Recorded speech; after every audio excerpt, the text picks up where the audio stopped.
Okay, hi everyone. We are live. I did update on Instagram, but I don't think I did on Twitter, which I guess Twitter still exists right now. I guess I'll do that. Who knows if anybody's looking at Twitter right now? I know. It's like as it crashes down in flames around us. Like, oh my god. Wild. Okay. So I did just update that. Let us know if you're in the comments. We're gonna do a little bonus thing before we get to introductions. I love how YouTube tells me that my own channel is live. It's like, yeah, I know. Like they send an email. It's like, did you know you're live? And it's like, yes, thank you. Yeah, like somebody else is on your channel going live. Like, I guess it's good to know that it worked, but like I usually have the tab open anyway. So I don't know. It's like one of those features where I'm like, nobody asked for this. Why are you doing this instead of the things that actually would make the platform better? Well, I don't know. I feel like I would find that maybe comforting in a way in that, like, because I would be paranoid about, like, what if I accidentally went live and I didn't know it? And then, a situation that would never happen would still happen in my head. And then I'd be like, right, but I would get an email if I had done that by accident. I didn't get an email, so it's okay. Like, you know? Yeah. No, that's fair. That makes sense to me. I get that. Yeah, like the number of times that I check videos that I have scheduled to go up is kind of ridiculous. I'm like, how could anything have changed? I'm like, but let me check just to be sure. In case it disappears. Yeah, or something. Also, there have been a couple times where I had scheduled it for the wrong day. So this is bad when your anxiety is justified. It's like makes it really hard to not worry about it later. Yeah. Hello. Yes, people say hi in the comments if you are here. We're gonna go ahead before we do introductions. We thought it'd be fun, especially since the Goodreads Choice Awards, the first round, just opened.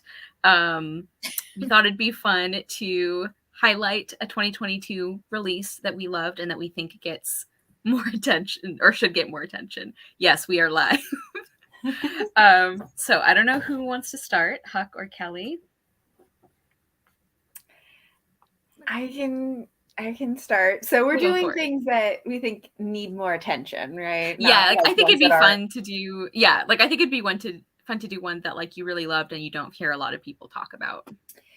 Yeah, when I remembered what books I've read this year, I was thinking about Spear by Nicola Griffith. It came out like in the spring, I think. It's a novella that is a Arthurian retelling, but it's like a gender-bent Percival retelling, which I really loved. I really liked the I guess the thing I always say is I like the atmosphere of it. It felt very like magical in a lot of ways, in the way like the way that you kind of want an Arthurian legend to feel. You know, it had a very the magic in it is very like, has anything about this been explained? No, she's just talking to the wind, but that's okay.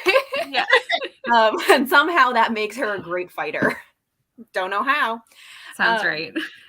Yeah, but it was, I don't know. I really enjoyed it. I think I have a review for it on my channel if anyone wants to go watch that. But yeah, I really loved Spear. Okay. Very cool. Kelly, which one do you want to talk about? Well, I did find one that did not make the Goodreads Choice Awards and I haven't heard anybody talk about this except for Kara. You reviewed it after I read it and you heard about it. Was Ain't Burnt All the Bright by Jason Reynolds. I have I never heard it like advertised before it came out. I just saw it at the library and got it out. And it's like more of an art piece than just a book. Like it's very short amount of text, like one line on a page. And then his friend did all the artwork for it, but it really like is kind of like almost like poetry about the feeling of 2020 and like the events that happened. And so like I ended up reading it. It's really short. Like you can read it in like 20 minutes or whatever if you're like taking your time with the art. And so like I listened to it on audiobook and then read it physically, taking my time with the art, and then I listened to it again because they actually have 2 different narrations of it. So I read it 3 times, and I just thought it was really, really good. And I've never heard anybody talking about it this year. I just pulled it up because I'm gonna leave the tabs open so I remember to add the books that we talk about after the live show. And it's got a ton of ratings. It has more than 10,000 ratings. I feel like it's one of those books that like book bloggers don't really know about, but like maybe random people reading, do. Yeah. So somebody's reading it, but I haven't heard Yeah. it. Yeah, but I loved that one as well. Hello, we are starting off with just highlighting a 2022 release that we really loved that we think should get more attention. Our own version of the Goodreads Choice Awards. So one I want to mention, this one has less than 200 ratings, so it's really, really under the radar. But I loved Evilise Explains It All by Andrea Beatriz Arango. This is a novel in verse, so it's really short, very quick to read. And it's one of those where I think like it's a middle grade contemporary that deals a lot with like mental health. And I think it's one where even if you don't usually read middle grade contemporaries, I would still recommend it. And it's also one of those novels in verse that I think would be great for people who are not used to reading them, but also people who have read a lot of them, because I think the writing is really good, but it's not like intimidating, and it also makes sense why it is told this way. Like it's not just like sentences that are spaced out a lot, but it's really beautiful. It's about our main character Evilise, who is dealing with a lot. She's dealing with depression and PTSD, and her grandmother is staying with them, who has Alzheimer's, and they've always been really close. But then Evilise doesn't understand why her grandmother doesn't seem to get that the medicine that she takes like makes her better. And I love this book so much, and it makes me so happy to know that like kids are going to read this story and know that there's nothing wrong with them, like, because I think that I don't feel like we get as many books with like preteens that are dealing with the things that she is, like we see it more with teenagers, which is also important. But yeah, it's really beautiful, and like seeing Evilise realize that things are not her fault and that she should ask for help when she needs it, is just really beautiful. And I think also that because it is so short and because it is a novel in verse, it deals with these really heavy things, but in a way that doesn't feel like crushing, So yeah, I would highly recommend it. I thought it was beautiful. I cried. 10 out of 10. Yeah, just I think it's incredible, and I want more people to read it. And I just think like, I mean, anybody can connect to it, because like I'm obviously not a kid and I still felt for Evilise so much, and the way that like mental illness is talked about just really meant a lot. So I just thought it was amazing, and we will go back and link these books when we're done. Hello, Krista. Yes, Kelly, your hair does look very cute. Thank you. 4 Treasures of the Sky by Jenny Tinghui Zhang. 7,000 reviews. That one sounds interesting. Is that like a historical, or what genre is that?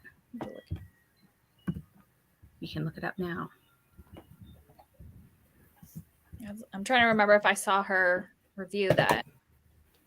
I'm so behind on booktube videos. Me too. Yeah, forever. I definitely saw that cover on her channel, but I don't remember hearing about it. Yeah, like the title sounds familiar, and I can't remember if I've gotten to the video yet. Okay, it is a historical about a young girl who was kidnapped in China and how she was brought over to the States and forced into a brothel. I think I do remember you reviewing that one. Yeah, it sounds very heavy, but very... Yeah, but it also says that it has Chinese folklore in it, and I like it when they mix, when people mix folklore into a story, even if it's like a hard story, so it kind of breaks up some of the real life moments with some of that link to folklore. Yeah, I like that too. Okay, so those are our recommendations. Spear by Nicola Griffith, Ain't Burnt All the Bright by Jason Reynolds and Jason Griffin, and Evilise Explains It All by Andrea Beatriz Arango, illustrated by Alyssa Bermudez. I should have mentioned that. There are illustrations too. And as I said, I will go back after the live show's over and put those in the description box. And speaking of the description box, my lovely friends, Kelly and Huck, are already linked there. And let's go ahead and get into introductions now. Oh, that's cool. The character was named for a character in a folktale, and she communicates with her. That sounds very interesting. Thank you for the rec, Krista. Okay, so I think when Kelly gets back, we'll go ahead and get into introductions. But we're pretty much, this is our third one of these crafting sprints. So thank you guys for being here. We're pretty much going to do it how we did last time. Very chill, mostly chatty as we work on projects. So if you're just hanging out with us, if you're crafting, if you're working on something else, you know, whatever you're doing. And let us know in the comments if you guys are doing things where you would like to have one or two like silent reading sprints like we've been doing. Because I feel like if you're reading, obviously you want some breaks where people aren't talking. So let us know in the comments if you have a preference about that. Our plan right now is to do at least one of those, maybe just one of those. Yeah. Okay, so let's go ahead and get into introductions. Kelly, I think it's your turn to go first. Okay. So if you want to just like say a little bit about your channel and something. Yeah, I'm Kelly from Cozy Reader Kelly. And I'm on Instagram too, though I am really bad at posting on Instagram. Yeah, and I just read a lot of different genres, mostly fantasy, I would say is like the predominant one, but I do span a lot of genres. And tonight, I don't know if we're sharing what we're doing. Yeah, go ahead. Let's do that at the same time. Okay, I'm doing some hand quilting, and I was going to show you what the pattern looks like. I don't know if you can see that. Ooh.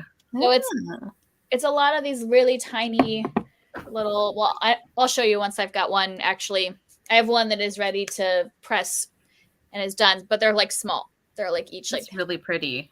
big. So it's going to take forever because I'm doing it all by hand. And I started this like years ago and put it down. And then I just recently, like my church started doing like a hand sewing like group where we just get together and like sew together. And I'm like, oh, I need to pull that back out. Yeah. Well, that's kind of what I'm doing for these sprints is like there's like a project that I always work on for these because I never prioritize it. So we'll make progress. Huck, go ahead. Hi, I'm Huck. My channel is Badger Reads. I mostly read fantasy. I try to hit a couple of other genres, but mostly fantasy and historical fantasy. So what I'm working on actually, last time Kelly inspired me to pick up a project that I started like 2 years ago and then I love it. So hold on, let me see if I can get this. It's like rolling up right now, so I'm trying to get it to be flat. Right now it's a square. This is going to be a sweater eventually. Nice. So this, I've already done like the ribbing on the bottom. This is only like the front of it or the back. I don't know, it doesn't matter. But I'm using a Tunisian knit stitch, which you have like a really long crochet hook for. So that is why. So it is crocheting, but I don't know if you'll be able to see this at all, but it kind of looks like a knit pattern. Yeah, it does. So that's very cool. Yeah. Decoy sweater. I like it. Yeah. It'll be very warm though, because it like the knit stitch makes it like very thick. It's very like, yeah, you can't do like a delicate kind of knit stitch. It's chunky. Nice. Krista says she does have a craft. It's a crochet blanket to work on later, but first going to make dinner while we chat. Sounds lovely. We have another person. Nat will be cooking, making pizza. Nice. And Garamond says, I have fuzzy doggy on my lap. Will she let me do anything is the question. Yeah, we all know our pets are in charge. So if she allows you to do anything, we'd love to hear about it. So, hi everyone, I'm Kara. My channel is obviously Wild Book Garden, which is where we are right now. I also read a lot of different genres. Fantasy and historical fiction are probably the ones I read most, and I read all age ranges. That's something I am very aggressive about. I think it's really important. Also, one of the reasons I'm very bitter about the Goodreads Choice Awards yet again. Because only for middle grade will they put picture books and literally every genre of middle grade all together, because those are all, I guess, the same to them. And before I show you the same project I've been working on, I have a very exciting update, which is that I found my measuring tape. I know you guys were all very stressed for me, so I wanted to say that I do have my measuring tape now. So I am still going to be working on this project because, as I was saying, it's not one that I like prioritize. And so if I make myself work on it while I'm hanging out with everyone, I get a lot more done. So it's still the same scarf. You guys know what it looks like. I'm still frustrated at double knitting, but it looks pretty. So that's nice. Mm-hmm. So yeah, that's what I'm going to be working on. Okay. So anyone else in the chat who wants to let us know what you're doing? I'm going to be taking off and putting on my sweater the entire live show, it looks like. Trying to decide. Yeah. It's just like, yeah, it's like we're at that weird point where, like, no matter how you get dressed, you will be uncomfortable at some point during the day. So that's just what's happening. I'm actually going to have to mute myself for a second because I have to watch a YouTube short on how to do the Tunisian knit stitch because I don't remember. I started this 2 years ago. Go for it. Yeah. That's exactly why I didn't do my new craft project, because I'm like, I'm going to have to watch a video. I don't know what I'm doing. Yeah. I know. Well, and that's like, I finally am at a point in this project where it actually is a really good one to work on during something like this, because it's just like 2 really simple rows over and over. Because a couple of the times before that, it was more like a lot more counting involved than I thought. So this is going to be a lot better, I think. I couldn't find my small iron, so I'm using my giant iron on my like little ironing pad. These like tiny little squares that are like crushed by the iron. Yeah, so this will be interesting. I could like end up burning myself. Who knows? I know I have it somewhere, but my sewing room, I don't remember if I said this last time. My sewing room, like our basement flooded. Not enough that it destroyed anything, but like I had to pack up all my sewing stuff, and now I can't find anything. Yep. Playing a video game, killing time until I need to take the dog out. I'm dreading it. It's so cold. Oh no. Yeah, wrap up warm if you can. Jessie currently eating soup, about to go work on some appliques. Very nice. Oh, that's my friend. Jessie's my friend. Hi, Jessie. She said she might come tonight. So she makes children's clothing. So oh, cool. Well, thank you for joining us. This is like impossible. Like, what was I thinking? Is the giant iron not working out? Yeah. I'm like, this is what happens when you don't have the things you need. Yeah.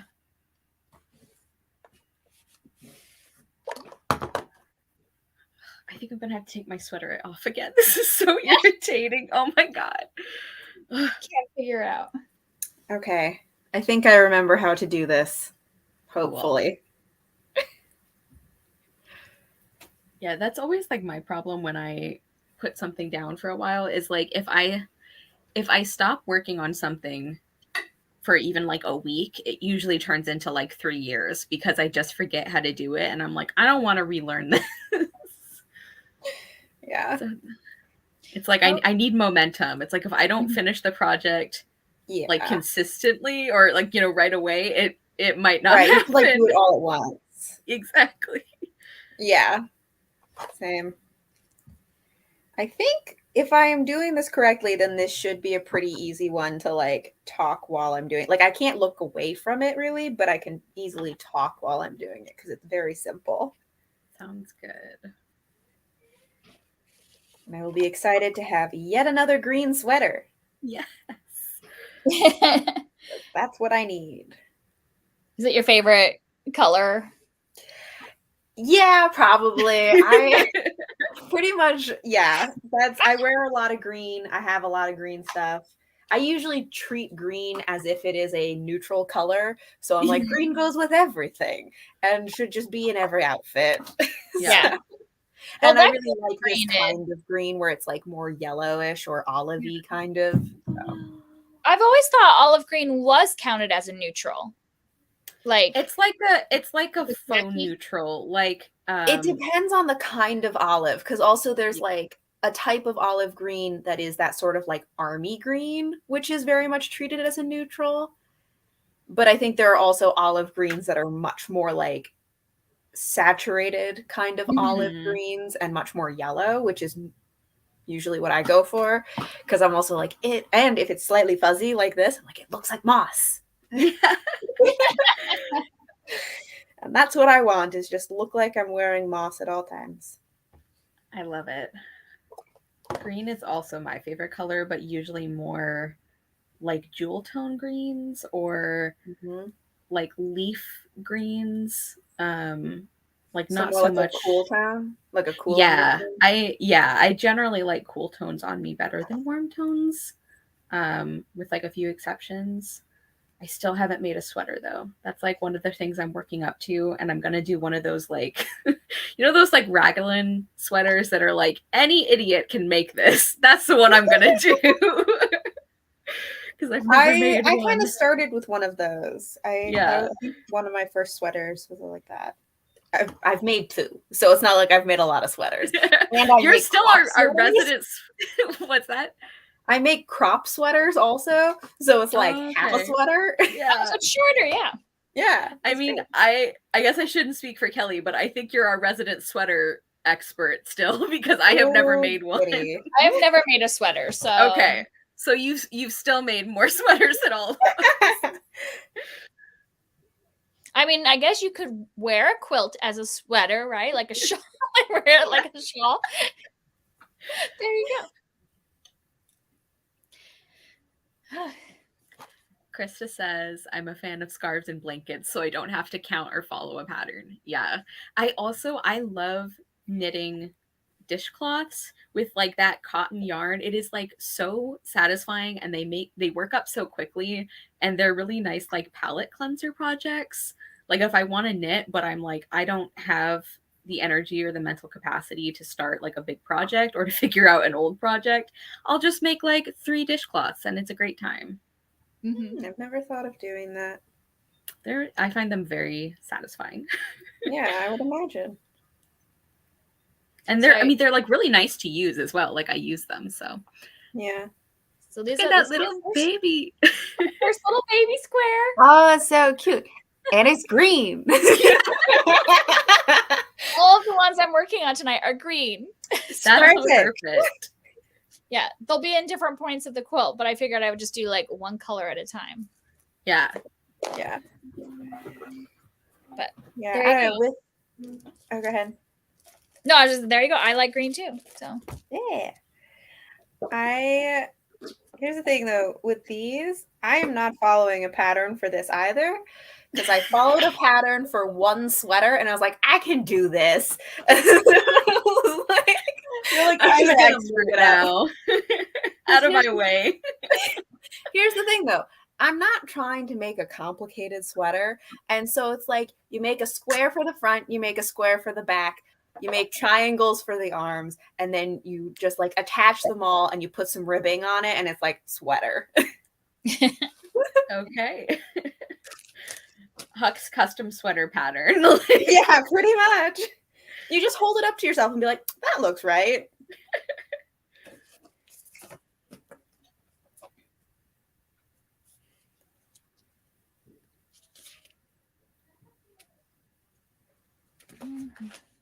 Although recently I was thinking that I would like to learn how to do the type of crocheting that looks more like lace almost. Oh, yeah. Because I keep seeing these like really delicate lacy sweaters that are so pretty. And a lot of them are knit, but I'm like, I know you can do that with crochet. I just don't know how. I only have done things that are like densely crocheted, not like that lacy kind of crochet. Yeah. Is that like a different kind of stitch then? Probably. I really don't know anything about it. So.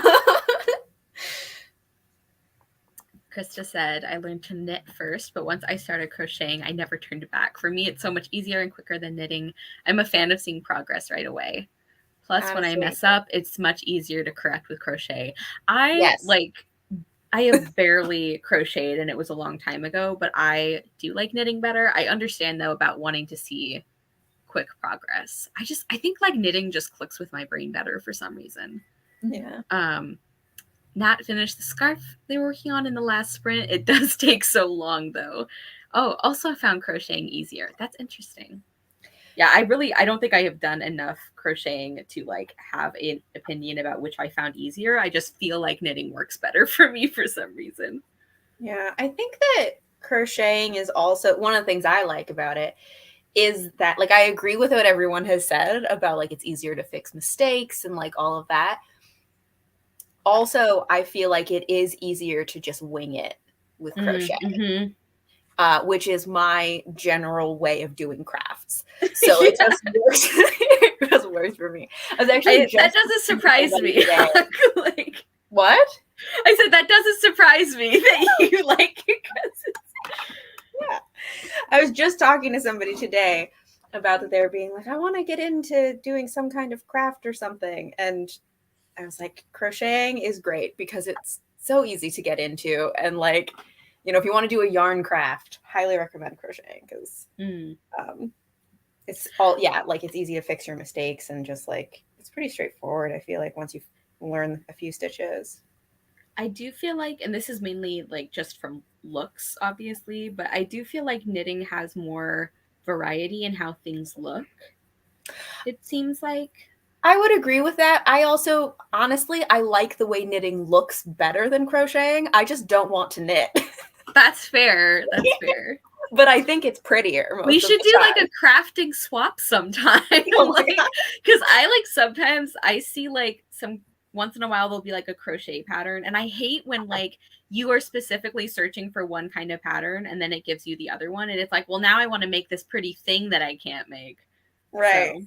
All right, well maybe sometime we'll have to do that and like, we'll do but like we'll have to do it with these kind of sprints or something because otherwise I'm not going to knit unless I like have to. Oh no. I didn't mean that we would like learn the other's craft. I mean like if there's like a knitting pattern that you're like, I would like this, but I don't want to knit. It's like I like knitting. Oh, I was gonna learn how to knit. Okay. That is wow, that's no, I'm not gonna crochet. I don't think.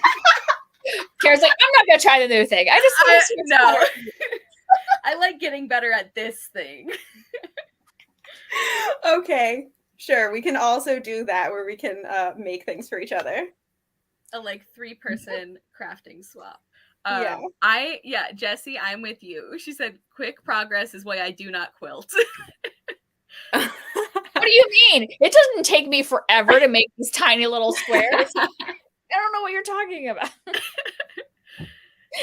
Garamond says, honestly, you are making me recall my dabbles in the fiber arts as a kid, but I haven't really done any recently.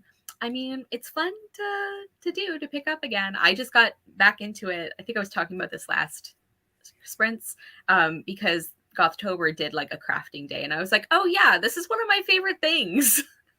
I should do it more. Says, actually, Huck, that gives me hope because I am not ready to plan and learn.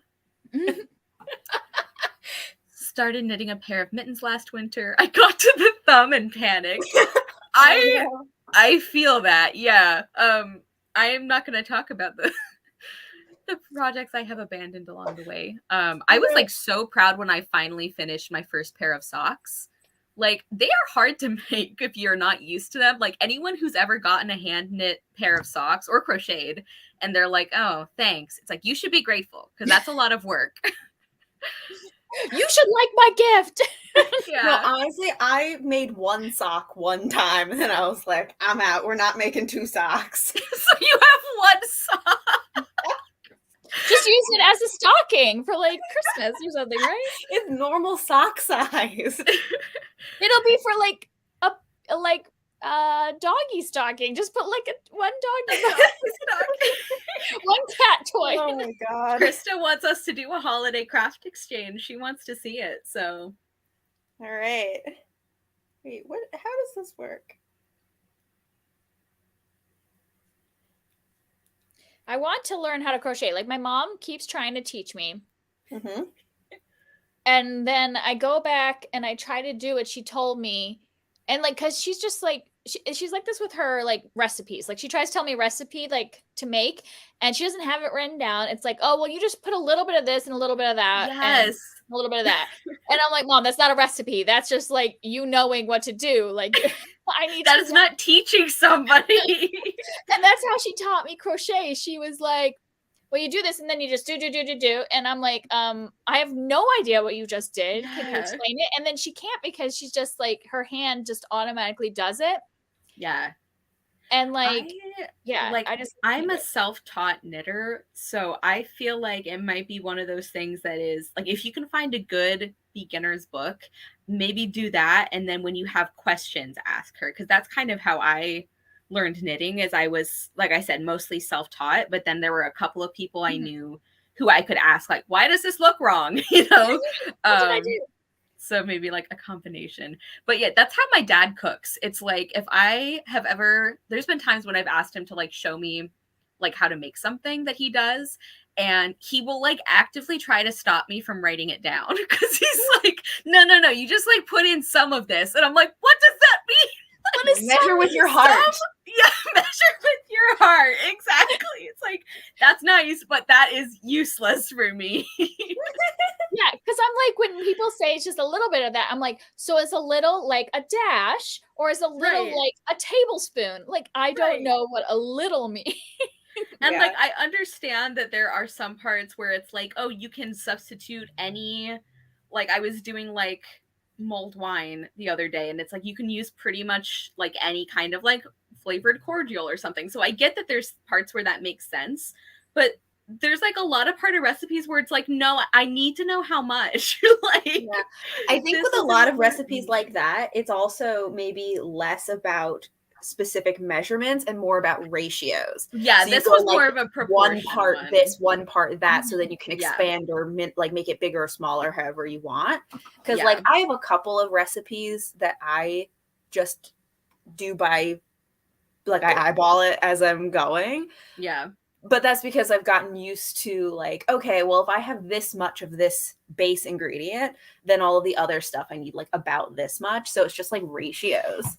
Yeah. But yeah, my mom has also tried to teach me certain recipes in that way. And I'm like, this, and she's like, you just put it in and then like you have to smell it. And if it smells right, then you're good. And I'm like, but what does it smell like? It smells like rightness, obviously. Right. What are you not getting about this? I'm just not like, I'm not built that way when it comes to recipes. I need to follow exactly. And then I can like, after that, maybe I would adjust like the salt level or the spice level. But like, I need you to tell me what to put in here. You need like a base knowledge before you can like improvise like that. Like, I mean, we were talking about gauge swatches and ignoring those, and it's like I've been knitting enough now that like I'm pretty good at like kind of estimating, like if I don't have the right size needles and I know which ones I'm going to use, then I can make an adjustment to the yarn because it just feels right. But like I would not teach somebody how to knit by doing that. For one thing, I couldn't explain it. It's just kind of like practice and like, I don't know, I guess kind of proportions, but it's like, that's not, you can't like learn something like that, you know? Hello, Mel. You know what? I should start really small. Sew 2 squares together, knit 1 square. Yeah, like honestly start with like a really small, really easy project. And like we were talking about before, it's like the nice thing about crafting in general, I feel like, is that especially if you're like self-teaching, it's like you can pretty much stay on a step as long as you want to. Like it took me weeks to understand how to cast on, which is like the first step of knitting. So yeah. Yeah. Mel is currently composing a letter, but then plans to do some writing. Nice. Jessie says, when their partner cooks, I'm always like, did you follow a recipe or just go for it? Yeah. Follow recipes when I am baking, but not when making dinner. Baking is, amounts is that's super a lot more important for chemistry involved. baking. Yeah. I would not survive on a cooking show because I need the recipe. Me too. It's like nobody would watch that because I would just be following instructions. Like, that's not what cooking shows are about. I think that also, like, sometimes it has to do with, there's like a certain amount of like understanding the theory behind it, because sometimes if you like watch people who like really know what they're doing when they're cooking and they're like, oh, I'm just throwing things together, but they're like, oh, but that's because you have to add like an acid to this, because if you add an acid it does this thing, and I'm like, how would I know how to do that? Right. But it's you very just throw similar, together like, an acid. right. But like my dad plays jazz and does a lot of like improvisational stuff like that, and he's very into music theory, and so he can just kind of be like, oh right, and then you like, if you know it's in this key, then you just like play these chords, and then when you do this it makes sense, and I'm like, I don't know any of that music theory, so that doesn't help me. But like, if you have that base knowledge, then you can improvise. Well, I think that's how my husband's good at both. He's really good at cooking and music. So like he went to school for music, though he's not working in that field, but like, so he can just like pick up any instrument, like, and like at least try it and like make something that sounds like good to the ear. And I would never be able to do that. But like he knows like how notes work together. And like we'll be watching something and he's like, oh, they're like way flat. I'm like, I have no idea. I just know that doesn't sound good, but I have no idea what's going on. So like, he knows all that stuff. And he also like the cooking, I think, is because he worked at like a retreat center as a cook for like, you know, hundreds of people. So he was like doing this every single day, adapting recipes and all that stuff. And I'm like, I would be like panicked if you put me in like that situation. Mel says her mom has all these old books where she's gone through and changed the measurements based on how she cooks it. My mom does as well. She loves baking with kids because it's delicious science and delicious maths. That is a fun way to look at it. Hi, Annalisa. I love when cooking shows actually explain the science, because then I understand what I have to do as prescribed and what I can improvise. I think that's like a good way to kind of incorporate both approaches, is just telling people like, this is the part you really need to do. And then this is the part that you can like estimate or like to taste or whatever. Right. I was just thinking the other day that I need to like start actually collecting in one place like all of the recipes of things that I make, even like semi-regularly.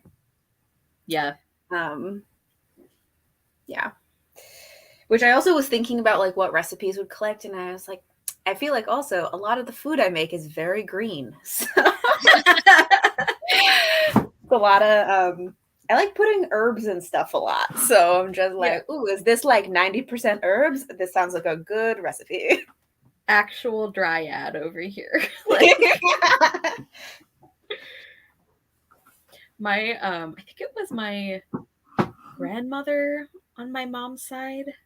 I guess it could have been great grandmother, but I think it wasn't. I think it was more recent than that. She, like, the cookbook that she used a lot was so old that the first step for roast chicken was kill the chicken. Oh God. It's like they're assuming you've got your farm and you're like ready to make a chicken. I mean, technically I could do that, but I'm pretty sure my 4-year-old hen layers are not going to be delicious. You don't usually cook them at that point. Right. They might only be 3 years old, but still, like, usually the ones you eat are younger. Oh, really? See, I don't know anything about chickens.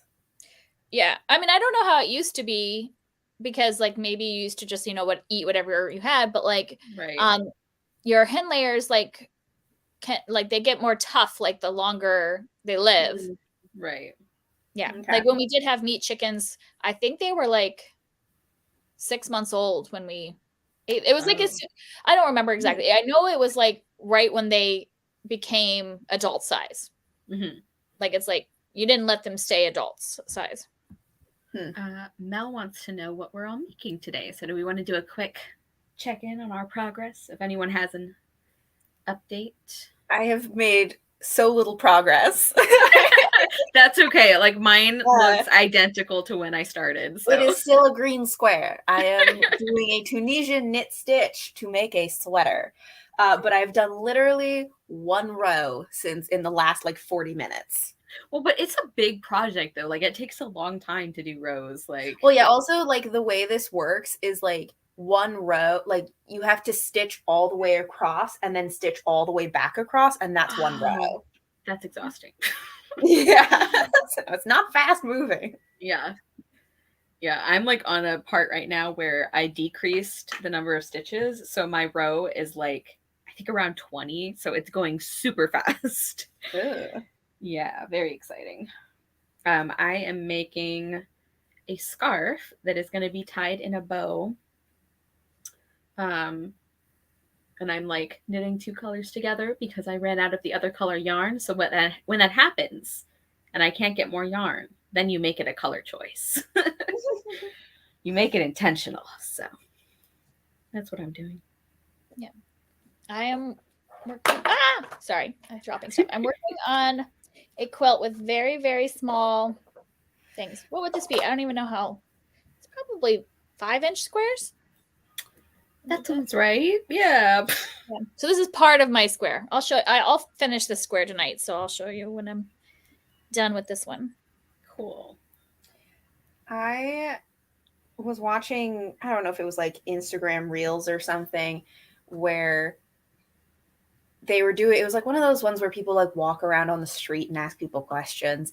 And essentially they had like some object and they were trying to get people to guess like how many inches long was the object. Uh-huh. And nobody guessed correctly. And I was looking at that and I was like, it's 6 inches because I have measured so many things and I know what like a 6-inch ruler looks like. And yeah, I'm like, these people do not do crafts and need to measure things frequently.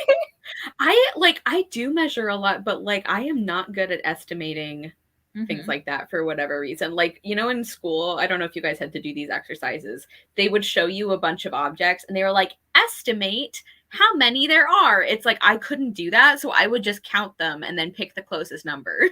Oh no, like I wasn't good at could that. not estimate. I'm not good at estimating like numbers. I just from like looking at things though, and like being like that looks like it's a foot or that looks like a yard, you know? Yeah, it feels right. Yeah, measure with your heart. Measure with your heart. Yeah, I am not good at. I'm not good at spatial reasoning. Like I was just telling my friend Jessie, who on here the other day, like that I can't do Tupperware, and my husband always makes fun of me because like if I put away the leftovers, he's like, "Did you get a big enough one?" Because it's like there's like 3 inches left in there between like the food and the lid. I'm like, I don't know. I can't like look at this and tell how much is in there. And I'm the same with measurements. You'd think being a quilter, I could like just see what 1/4 of an inch is, and I'm like, no, I like measure it every time.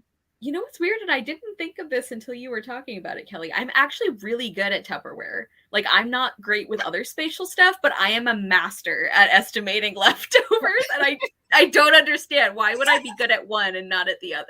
I don't know. Maybe your brain does volumes better than mine. Mine does not do volumes. I'm always like, I always err on the side of too big because I'm like, well, I want to make sure. And then it's like huge compared to the food. Yeah. But it's so annoying if you get one that's too small because then you have to wash an extra dish.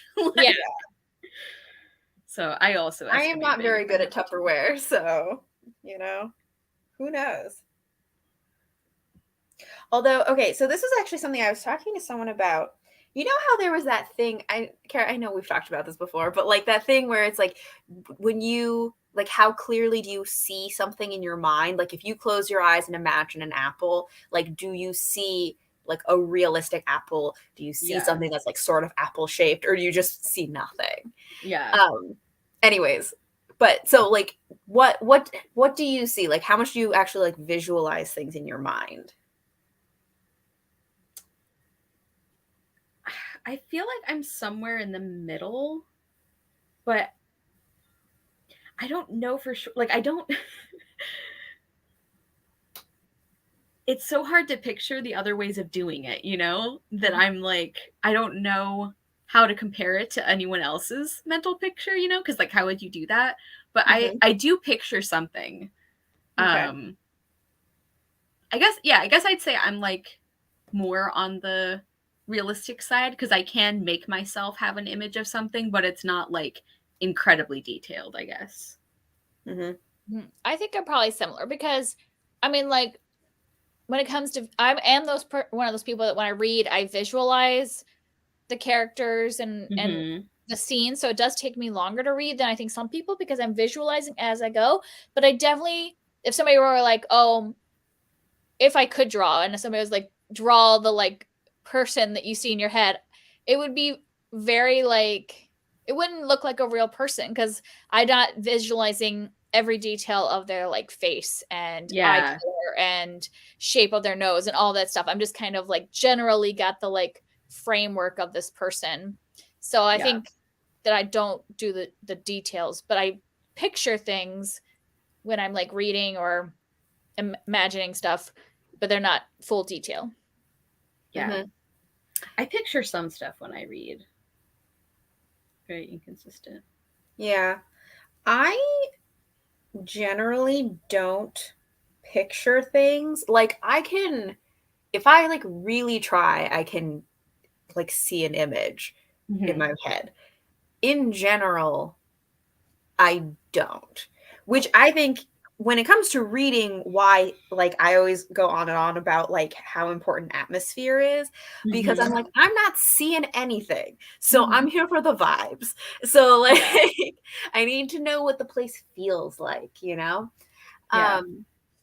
But also, this was a thing though that I was talking to somebody about recently because we were talking about doing like art or other creative things and or things that involve like spatial reasoning and then like how much do you actually picture things in your mind because like I generally feel like I'm pretty good at spatial reasoning and I do a lot of things when I'm doing sewing I do a lot of like you know, you have to put things together in such a way and like the directions are like so backside front to front side back and then turn inside out and like do Yeah. this and this. And so you have to like imagine what is that going to look like? And like that kind of thing I'm pretty good at. And like those, you know, those like tests that are like, if this box was flat, which one would it be? Or something. Or like, if Oh, you yeah. turned this object in this, like 20 degrees clockwise, which one of Yeah. these would it be? Like that kind of thing I'm good at. But I'm not seeing anything in my head when I'm imagining what Yeah. that would be. But like I'm imagining the vibe of what that would be. Like Yeah. honestly, I'm just like I'm imagining something.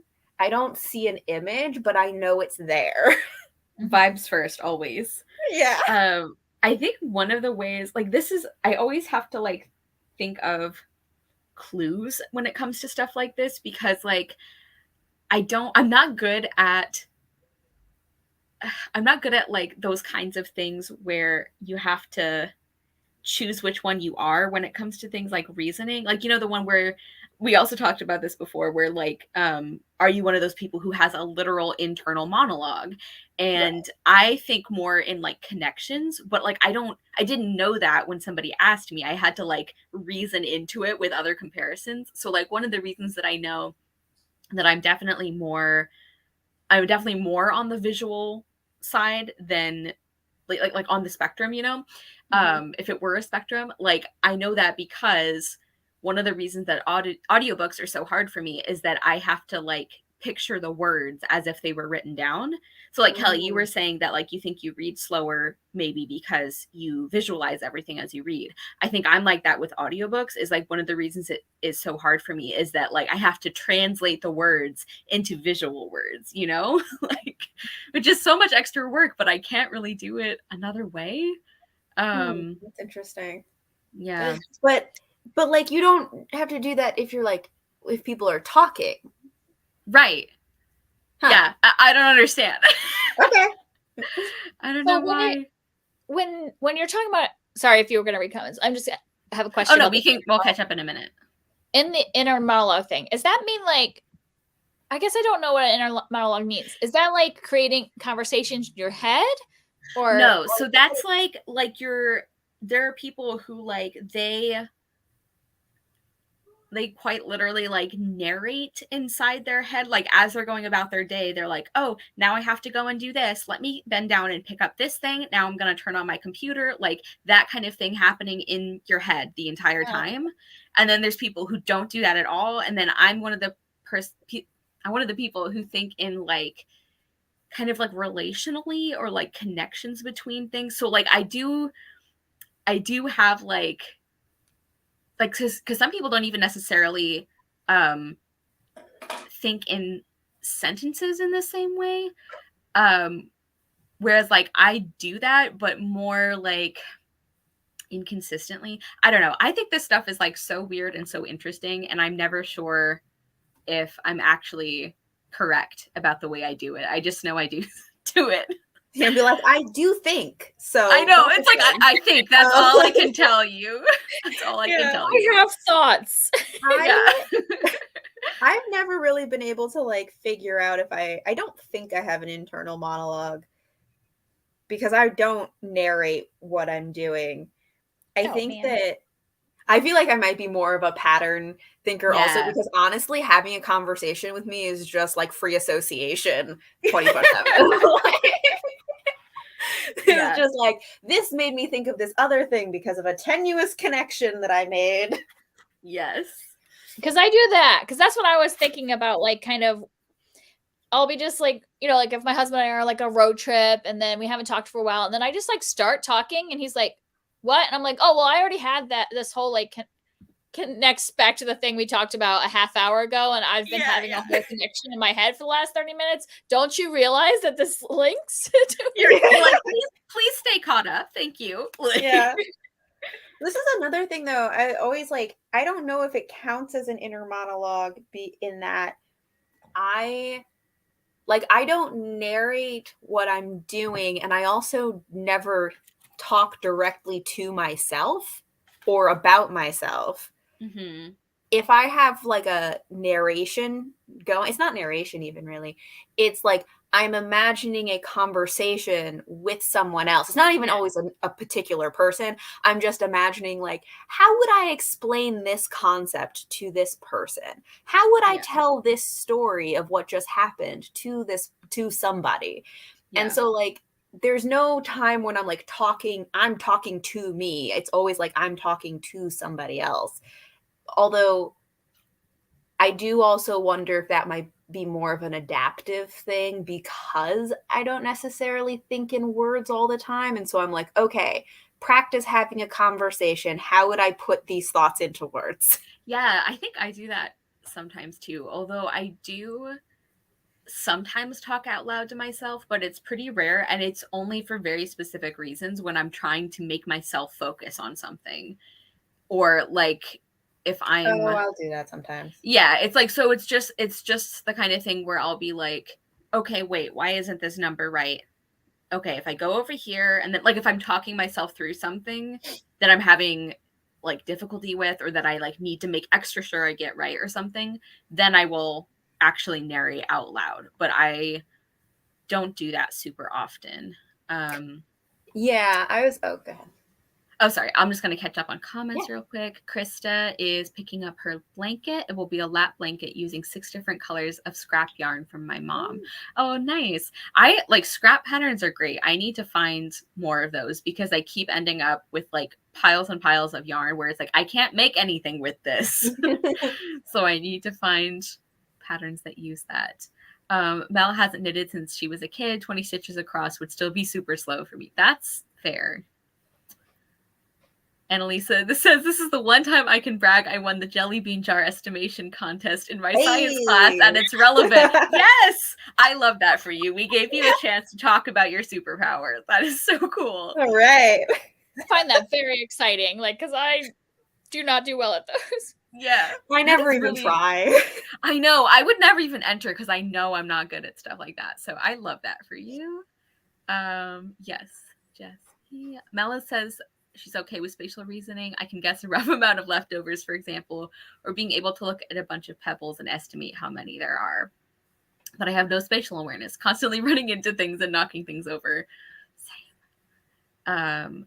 I don't have an inner monologue like that where I narrate my every move, but my thoughts about what I am doing and what's happening are definitely voiced in my head, if that makes sense. Yeah, I think that's kind of where I'm at too. But this is another one of those things where it's like, how did psychologists even come up with these different categories? Because how do you compare something like that? You know, it's like when it's something that is so automatic as like your internal processes, like how do you compare that with somebody else's internal processes? Like, I don't understand. Yeah. Yeah, that thing that you're saying about kind of like if you're trying to focus on something, like talking yourself through it. Yeah. You know, sometimes I do that. I was just doing that the other day because I had to like fill out an assessment thing it was like a behavioral assessment thing for like an application that I was filling out.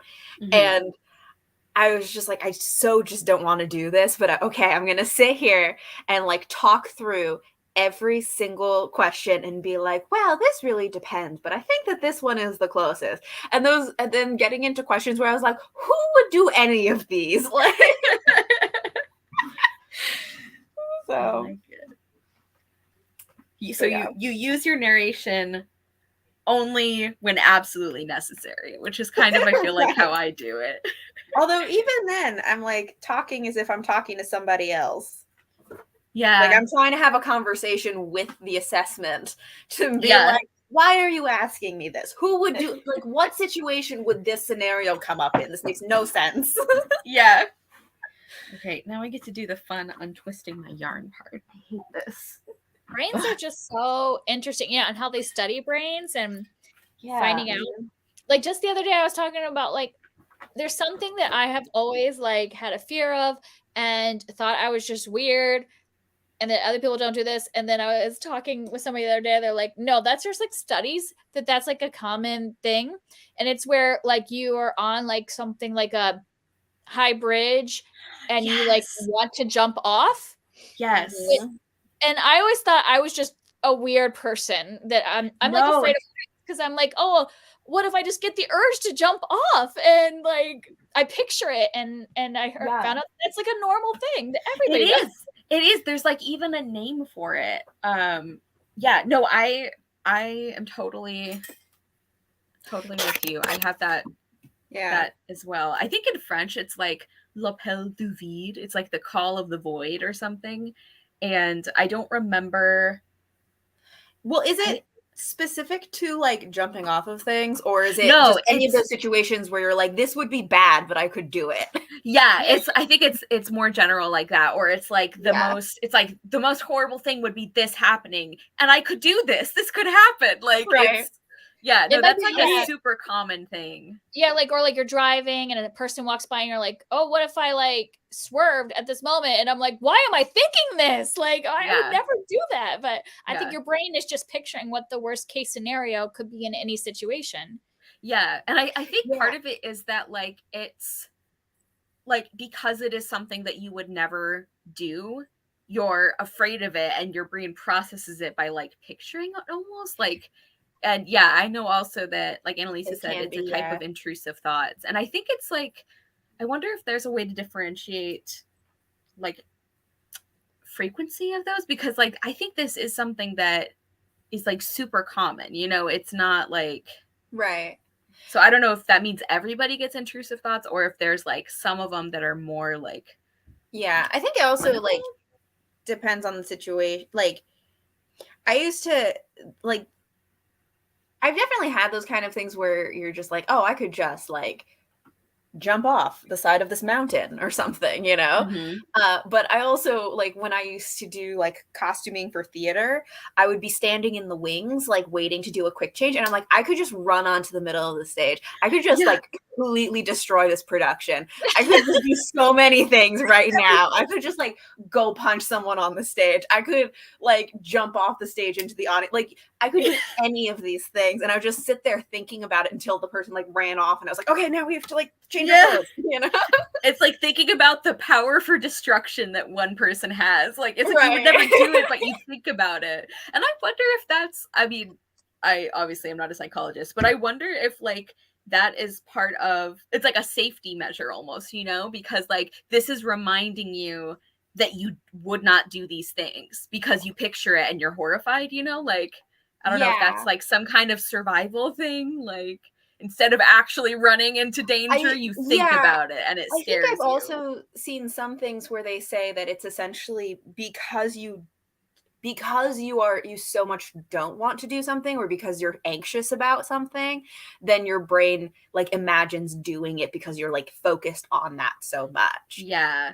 That would make sense. Although I was not particularly like anxious about running on stage because I was just not going to do it. But you're like, I just wouldn't.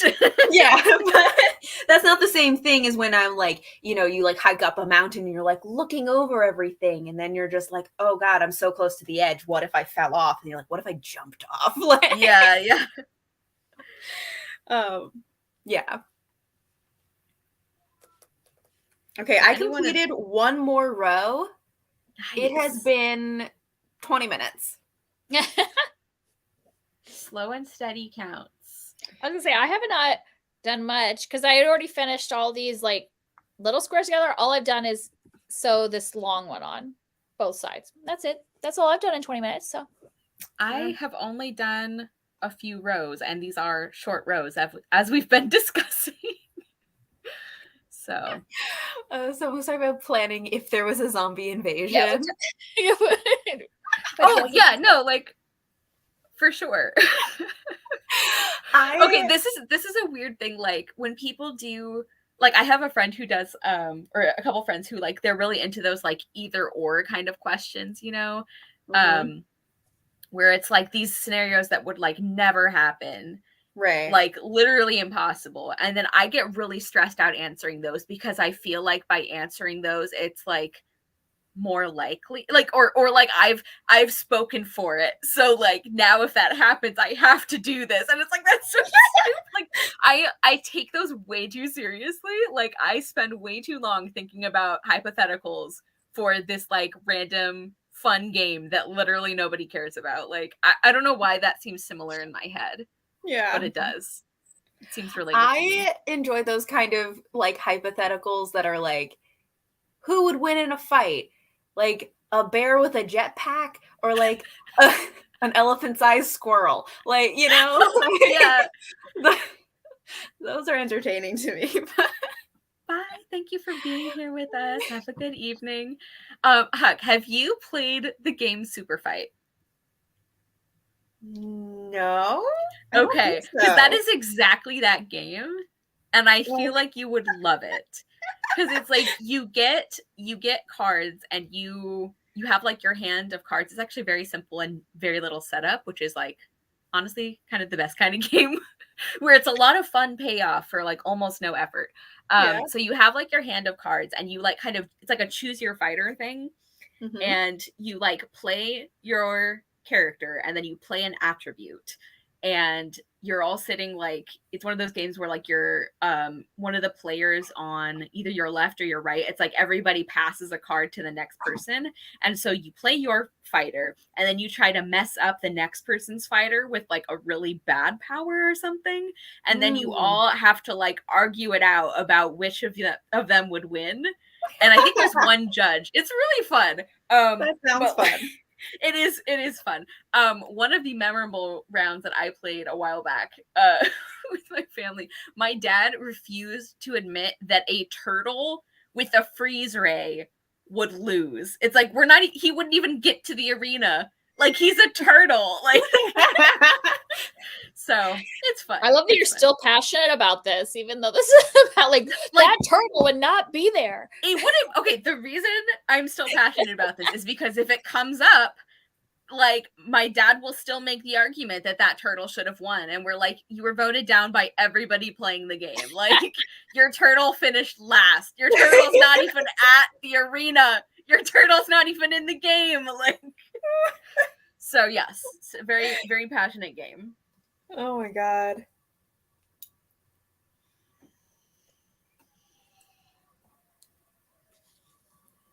Why are we talking about that? I think we were talking about like getting very fixated on hypotheticals that don't matter, and that made me think of this game. No, I remember that part. I just remember the first half of the conversation. Like how we got on all this brain talk or something? Oh yeah, maybe. Yeah. I don't know. Oh right, there's the person talking about the zombie invasion. Oh. And like hypotheticals.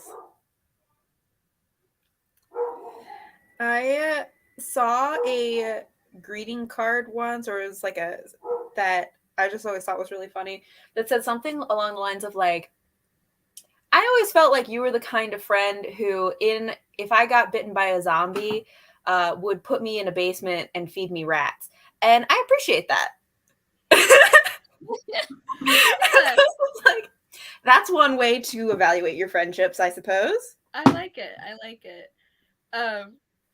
I remember seeing like a couple years ago this article that was like basically a couple of scientists were like, zombies are not real, but if there were a zombie apocalypse, this is why it actually wouldn't be that big of a deal. And they like laid out how unsustainable a zombie apocalypse would be because of like how it would like basically thinking it through logically, this thing that would never happen. I'm like, this is weirdly comforting to me. Like, there's like an entire book that I think is called What If, that is just like, what if the moon disappeared? What if, you dropped a marble off of the tallest building? Like, all of these. I actually gifted that book to my brother at one point because that really? I always wanted to read that because I feel like it would be entertaining. Yeah.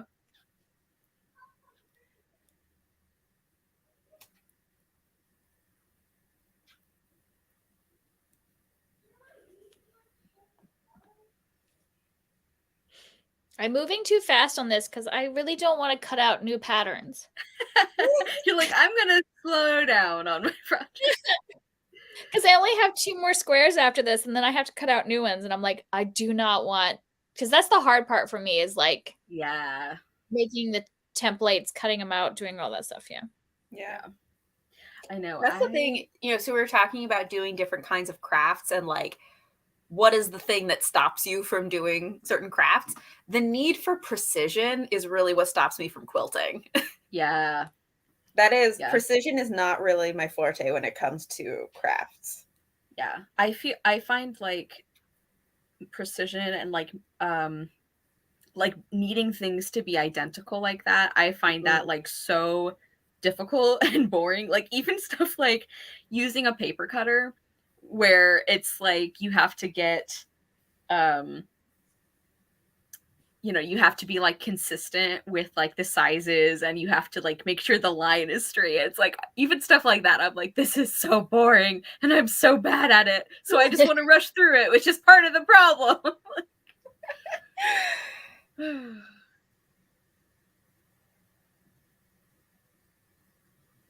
I actually should have counted how many stitches I'm doing so I could tell if it changed, but I have no idea how many stitches this is.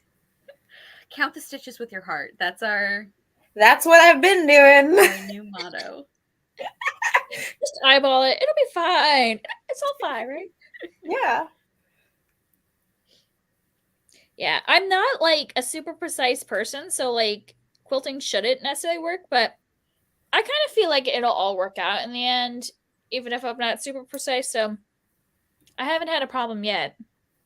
They've all become blankets and kept me warm, so that's all that matters. They might not be art to do. I mean, I think you've shown a couple of yours before though, and they look really nice as well. My iron keeps turning off right before I'm going to use it. I'm like, stop turning it off. We have an underappreciated, nonfiction new release, How to Read Now by Elaine Castillo. Let me look that up. That sounds interesting. I hear reading and I'm like, huh. Yeah, what is that about? Let's see. Yeah, feel free to talk about, the politics and ethics of reading. That sounds fascinating. I might have to put that on my list. It does sound interesting. Yeah, I almost picked a nonfiction to talk about. So if we want to share nonfiction that we think is unrelated or underrated, I really loved Go Back to Where You Came From by Wajahat Ali. It's a memoir that came out at the very beginning of the year, and it is so good. Like, I don't pick up memoirs super often, but his was really good. It was like genuinely really funny, very incisive. Like, I think it was the perfect balance of like personal elements and then like connecting that to like the wider history of the US and like Islamophobia and like xenophobia. And like I don't know, it was just like balanced really well, like with like seriousness and hope. And it was also just hilarious. Like, I very rarely literally laugh out loud while reading, and I did multiple times with this book. I found it so funny, and it's also pretty short, so and very compelling. So highly recommend that one as a bonus recommendation.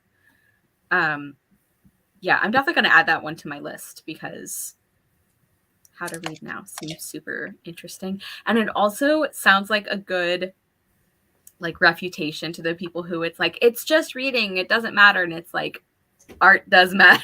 That's literally why we're all here.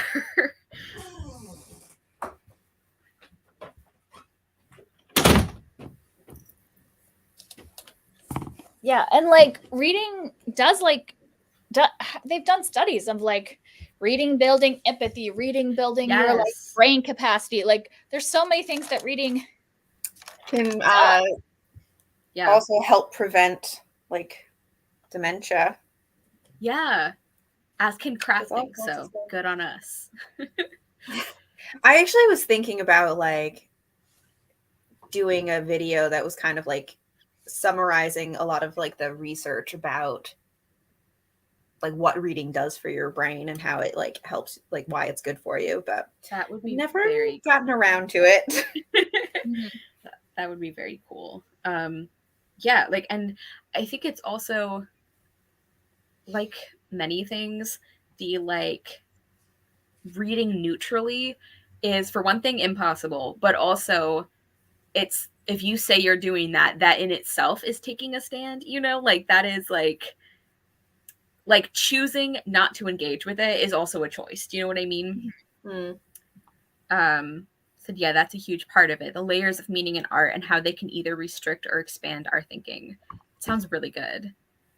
Here's one of the questions of the What If book. At what point in human history were there too many English books to be able to read them all in one lifetime? See, like, here's like what I was talking about earlier, where that is interesting, but it also stresses me out. So I would never want to read this book. Like, which is so silly, but that's the kind of person I am. It's like real anxiety isn't enough. I have to have theoretical anxiety. Like, but like this is the thing. I have no way of guessing that, but I want to know the answer to it. Like, well, Mel has you covered. She can tell you. Yeah, if you have the answer, I want to know, because this is a thing that I think about sometimes, not necessarily book specific, but just the concept of like the fact that over like the course of time, the amount of knowledge that you would have to have in order to be a knowledgeable person, let alone just base level, like functional human being in the world, has expanded exponentially. Like, it used to be like you could talk to one guy and be like, I got it. Like, you know, that's an exaggeration, but you know what I mean? Like, there would be like a couple books you could read and like you're probably good. And now, like, the amount, like, there's no way to know everything that is considered part of like human knowledge. And it's, let alone even just like what you would, like, the amount of knowledge you have to have just even like a functional knowledge of something, let alone be an expert in something. It's just wild to me. And I'm just like, I don't, and it's ever expanding, and it's just like so frustrating to me because I'm like, we just keep making, like, I love getting new information, and I don't think we should like stop learning new things. But also, I'm like, there's a certain point where it's just like impossible for people. So like, what do you do? Yeah. Yeah. Good to know. Kara says, yes, Kara, I feel like you were thinking of themes in the book Castillo is very interested in. I think this sounds great. This might be a 5-star TBR prediction for me. Theoretically, I'm still doing those. Yeah. I have read one and been reading the other one for like a month. It's really good. Like, it's not like I'm not liking it. I think I'm just psyching myself out about the pressure of, is this going to be 5 stars? Like, that's why I never do those things, yeah, because I'm always afraid that I'm going to end up with that. Jesse said, but is it that there is more knowledge, or is it that we are accepting other information more? That's interesting too. Krista said, this is all too deep for me on a Friday night. We do it all here. Sometimes, like, I mean, last time I talked about a computer game I was playing that had like a corncob bear. And sometimes we talk about the breadth of human knowledge. So you never know what you're going to get here. Yeah. What the next comment, what Mel said, is exactly what I was thinking. What do you call English? Like, because English has changed so much. Like, would you have called Old English book? There's like so many versions of like, English. Old English was like more than half German. Like, it was like, and like we couldn't like read those books. Like, so like there's certain things you're like, what counts as that? Okay, this reminded me a fun fact that I love. I find fascinating. Speaking of nonfiction, although this one is like the opposite of underhyped in a way, because I think it's appropriately hyped because it was John Green's essay collection. But I know everybody has been talking about it, but I am basic and I also loved it. But one of the things he said, like one of the essays, he mentioned that, like, I think it's Iceland maybe, that like their language has changed so little over like hundreds of years that their great epics read like contemporary fiction. I find that incredibly fascinating. Like, just picturing that, like, you go to a museum and like they have this book that's like 900 years old and it reads like it was written by somebody on Twitter or something like that. I find that so interesting. Yeah, I think it was Iceland. I'm not 100% sure, but I just think that is so cool. It's like their language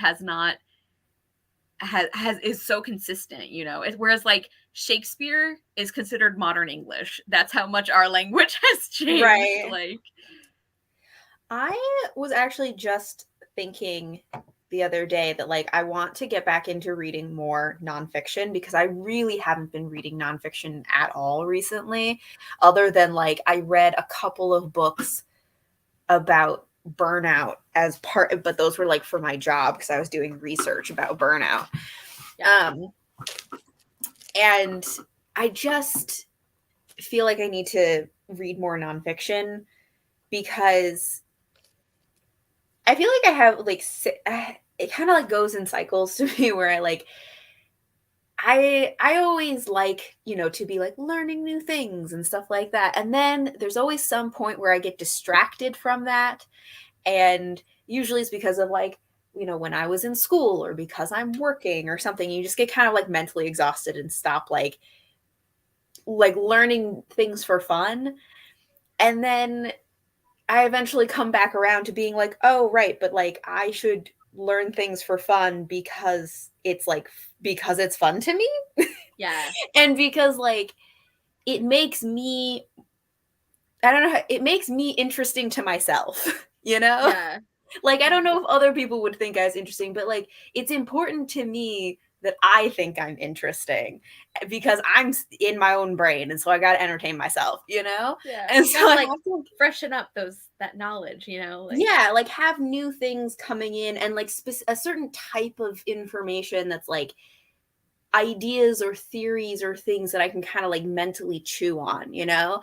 And like have interesting conversations with people about. Anyway, I just was thinking about this recently and kind of coming back around in whatever that like cycle of events is, being like, I need to do more of this. And I think that I want to listen to more nonfiction audiobooks. Yeah, I didn't start getting really into nonfiction until several years after I was done with school, because I think similarly, like I I felt like I was already doing a lot of learning, and also I was under the mistaken impression that like if it didn't feel like a textbook, it wasn't really nonfiction, or like I wasn't like really learning, you know. Mm. Um, even though if I had like articulated it like that, I probably would have been like, that's stupid. But that was still kind of internally how I was approaching it. Or also if it's about a subject that isn't considered, I mean, you know, especially associated with women, if it's about a subject that isn't considered like really serious study, then it wouldn't be real nonfiction. You know, it's like some of the things that I find most interesting to read nonfiction about are like the history and politics of like beauty, or like textile arts, you know, like we're doing crafting right now, and I find learning about that super interesting. And I didn't think about that being nonfiction I could seek out until much later.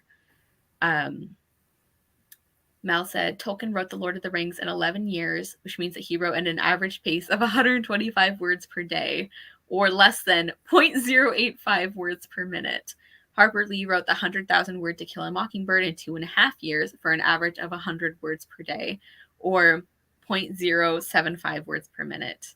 Since To Kill a Mockingbird is her only published book, her lifetime average is 0.002 words per minute, or about 3 words per day. That's so weird to think about. Like,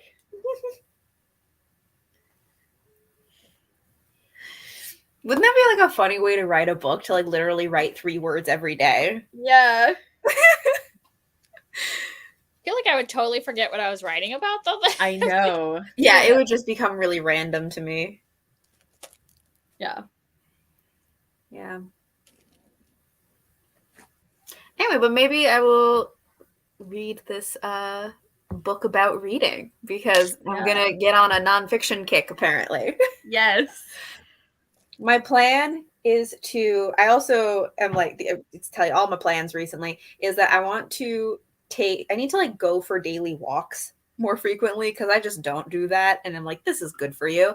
And my plan is that I should listen to a nonfiction book while I do that, so that like I actually have dedicated time to like listen to it, because I feel like it's hard for me to like remember to listen to nonfiction, because it's not like there's a story that I want to get back to. Yeah. So just having like a dedicated time. Yeah.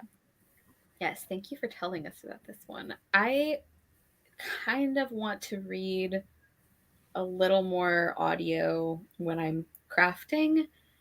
It's only very specific books that I can do that with, but like it helps when I'm knitting, because it's something that I can use to focus myself that doesn't distract from all the effort it takes me to understand words somebody reads to me.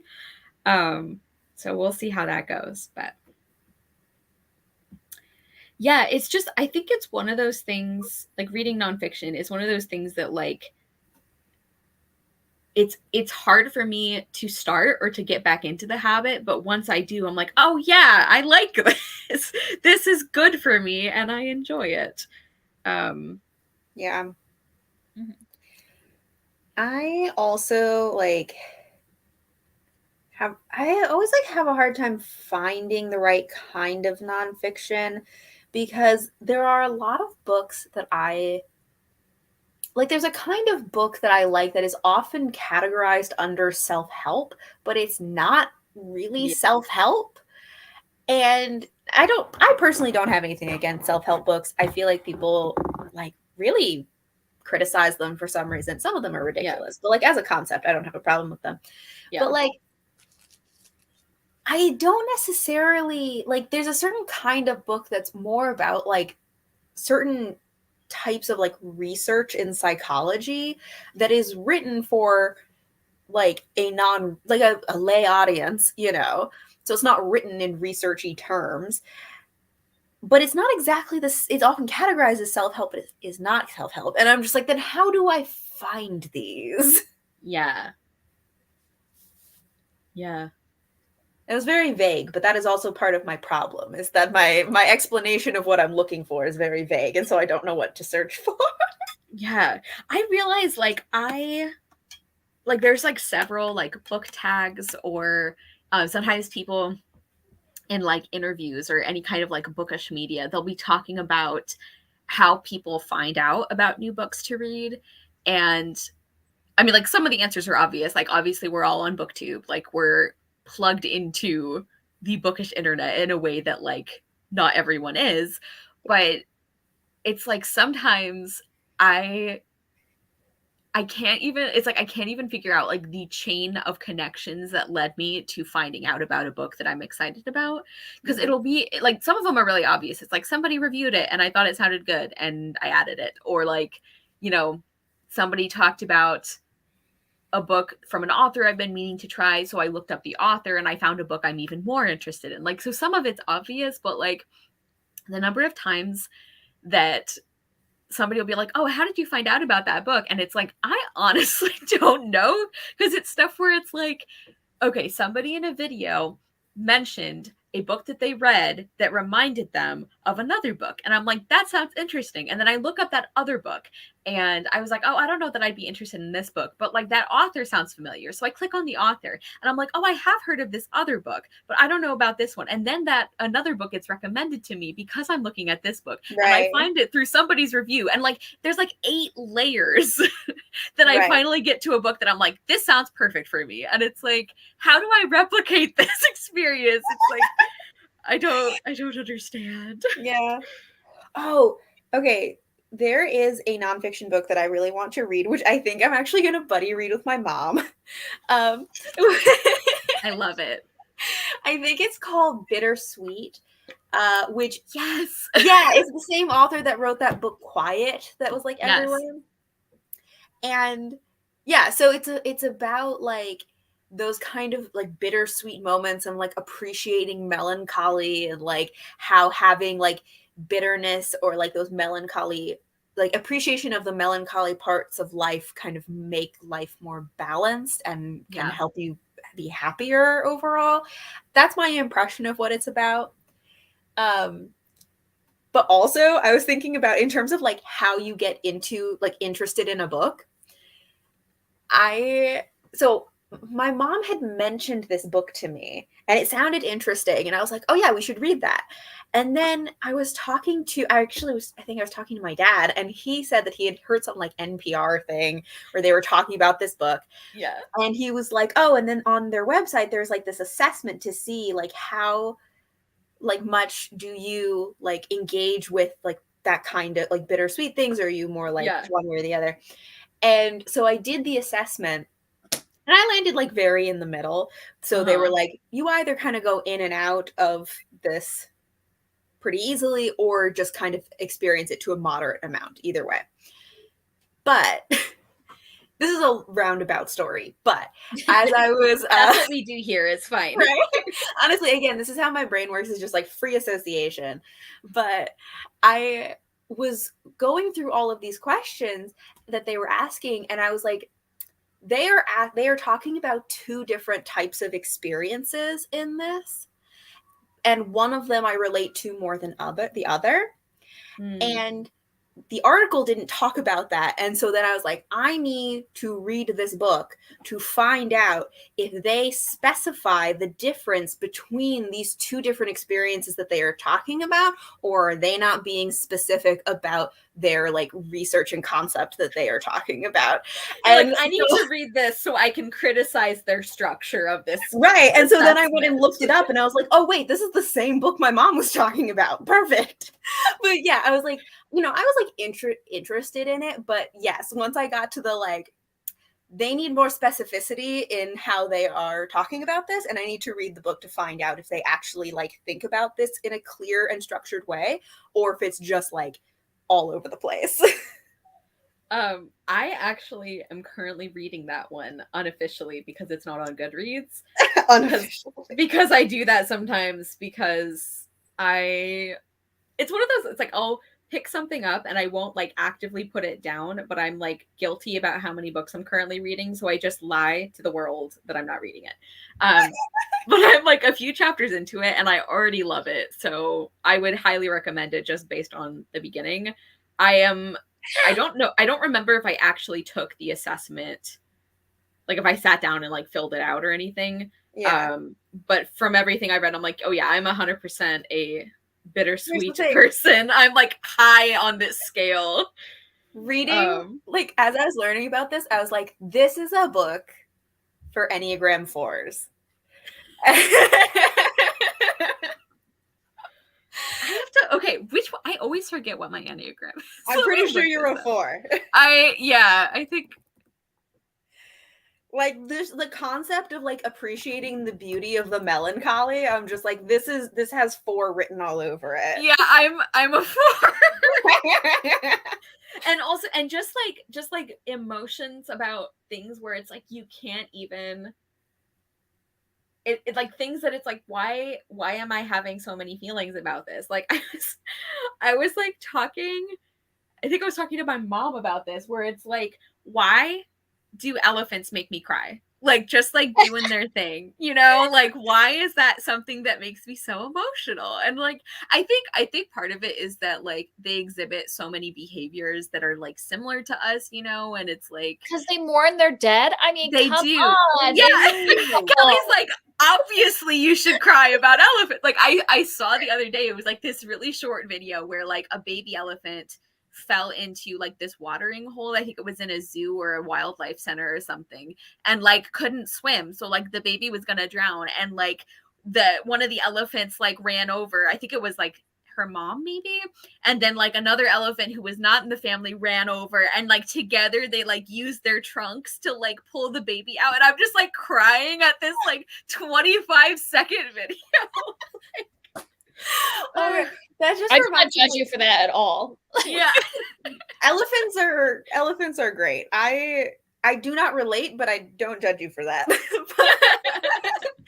But in that, this is another situation where like, you know, you're filling something out and I'm like just narrating what I think about the assessment that I'm taking. That one about bittersweetness, there was one question that was like, you were rating on a scale of, I don't know, like 1 to 10, I think. Like the statement was, I like get goosebumps multiple times a day. And I was like, yeah. Who are these people? I get goosebumps from a non-cold situation maybe twice a year. What is the situation that you're getting goosebumps multiple times in one day? Maybe other people are, but my brain was just like, what? Yeah, I would be like, I watched this like one YouTube woman who like, you know, talks about music and stuff, and she's always like, oh, it's giving me goosebumps. I'm like, really is it? But like, I can't judge what she's feeling, but I have never gotten like multiple goosebumps from like 1 2-minute song. Like, no, that has never happened to me in my life. I might feel emotion and tear up, but I will not be feeling goosebumps. Yeah. I am apparently a weirdo. Like, I mean, definitely not multiple times a day. I would say like the kind of emotional goosebumps only happens to me like maybe a few times a month. Like it's not super common, but I am somebody who like I can get goosebumps from listening to music, from like a certain kind. Yeah, Caramon, me too. There's like a certain kind, like, okay. One of the best examples of this, has anybody seen the show Leverage? It's one of my favorite shows in the world. Time ago. I love it. It's also, I just feel like I have to tell you, my mom loves that show. Oh my god. I love that show. I haven't seen it in a while, but I would watch it again. It's so good. I recently bought the DVD set, like, which they don't do like a decent box set, so I had to buy them all separately, but like they took it off like Netflix a while ago, so I'm like, well, I know I'm gonna want to watch this again because I've watched it multiple times. It is a show that I don't always marathon because I think it is like something about like the format can stress me out if I watch too many in a row, but it's a fantastic show. And there's one episode where one of the main characters, Hardison, he has to do a violin solo, and he does it. It's a section from I think it's from the ballet Scheherazade, and it's a violin. And violin is like one of my favorite. It's like an emotional instrument for me. Like generally, if I am really emotional about instrumental music, it's probably violin. I don't know why. And it's just a couple minutes, but it is like so beautiful, and also in the context of the show and the characters, and also in the context of like Scheherazade. Anyway, so that's an example of music that like literally does give me goosebumps. Oh yes, let me put the name of the show in the comments. It might be one, I don't know if this is still true, but at one point I think it was on Amazon Prime, maybe with commercials. Yes, he's one of my favorite characters. I love him so much. Yeah, I love that show. I do like it's so good. This is also yet more evidence that your mom and I are like the same person. Like this is so funny to me. I do love Leverage, and I do like cry at music, but I guess I just don't get goosebumps. Like I guess that's just not a thing. Yeah, I find that so interesting because that has to be like a physical reaction that some people get and some don't, because like there must be some genetic like thing where it's like that is a reaction that can be triggered in you or not, you know, like because it's not connected to how emotional you get, obviously, because like you were saying, Kelly, it's like people can tear up at something but they won't have goosebumps. I think that's interesting. Maybe I'm just gonna Google, why do some people get goosebumps? We're just doing all the like science figuring out. Yeah, I know, like philosophy. Okay. Okay, this is about, it's like, I know it's when you're cold. Like, that's not what I'm asking. Emotional goosebumps, we're talking. Emotions, yes. Goosebumps of the heart. I did like watch some thing that was talking about like why does music make us cry, and it was really fascinating. Just like it wasn't even about like words and things, because classical music can make me cry too. Yes, it's like literally the like way certain notes go together just does something to your brain and causes you to have emotion. And I'm just like, that's so fascinating. Like I get why I cry during like Eponine's song and Les Mis, but like why do I cry when I hear certain like classical music? Yeah, it's all like based on the science of the notes and everything. I just find that fascinating. Yeah.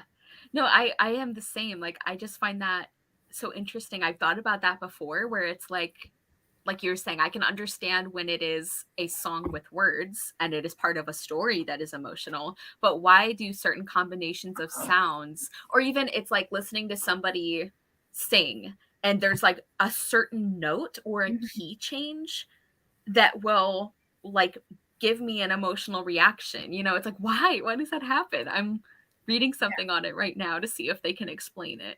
Yeah, just like in Canto, like, you know, the song in Spanish, Dos Oruguitos, I cry every time, and I'm like, I don't even know what they're saying, but something about his voice and the like melody makes me cry, even not when I'm watching it, and obviously it's an emotional scene, but like just listening to it, I cry like every time, and I'm like, there's something about your voice that I just want to like look this guy up and like listen to him like sing in Spanish, and I will just cry at him.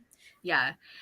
Actually, the key change thing we were talking about is interesting, because one of the things, I'll have to read more about this later when I can like focus more, but talking about aesthetic tension, which sounds kind of similar to the idea of a key change.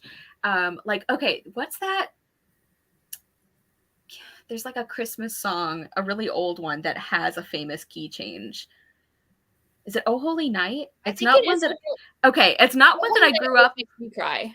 Yeah, it's not one that I grew up hearing a lot, but I've like listened to it more as an adult, and especially like the first couple times I hear it in a year, it's like I can build up a tolerance to it, but it's like the first couple of times that key change where it goes fall on your knees, I just like I get emo about it. Yeah. Krista says, yes, interesting harmonies can make me cry or get emotional hearing a song. Pentatonics has one. Oh, my sister's a big fan of Pentatonics. Okay, wait, it's not just me about violins. Guillermo says, my friend is a violinist and I cry whenever I see her play. Like, I'm a proud parent, except we are peers in our 30s. I love that. That's the kind of support friends need. People who will get that into it. Oh, interesting. An episode of The West Wing, which featured Yo-Yo Ma playing. He played live for every take, and I get teary whenever I watch that episode, just when he plays. I also think it's so interesting, and like the Bittersweet talks about this in one of the chapters. Like, it talks about like things that like shouldn't make you emotional, but do it specifically in the context of like one of the examples they give is like sports. I don't care about sports. I'm not a sports person. But there are like certain commercials, or like especially those Olympic ones, that are so emotionally manipulative. Yeah. Like that one they did for it was like a few decades ago. It was like the first gymnast to get a perfect 10. She was like, I think she was a Russian gymnast. And it's like, I am not a sports person. I was not alive to see these Olympics, but I watched this like 30-second emotional manipulation and it works. Like, and like it was so interesting because the way that the author talked about it in the book, and she explains it a lot better, but basically it comes down to a glimpse of a world that is more perfect than ours, you know, like the idea of like humans doing something that is perfect, because obviously our world is very not perfect, and so that is what can make us emotional, is when we see that. It's almost like a glimpse of a better world, I guess. Interesting. Yeah. So I'm loving the book. I'm not a sports person, but I don't ever usually watch sports movies, but if I happen to watch a sport movie, I will like cry. And I'm like, why? I don't watch this sport in real life, but for some reason I want like this underdog team to win, and I'm gonna cry when they suddenly like band together, and I'm like, what are you doing to me? Yeah, no, I understand. I also, it's like I don't watch sports movies, but if there's one on and it's at that emotional part near the end, it will get me usually. Yeah. I finished another row. This one took me 40 minutes. This was also a much more involved discussion section, so I think that makes sense. Yeah, we're being real deep on Friday night during our crafting. Yeah. Now I want to read that book. It's so right? good.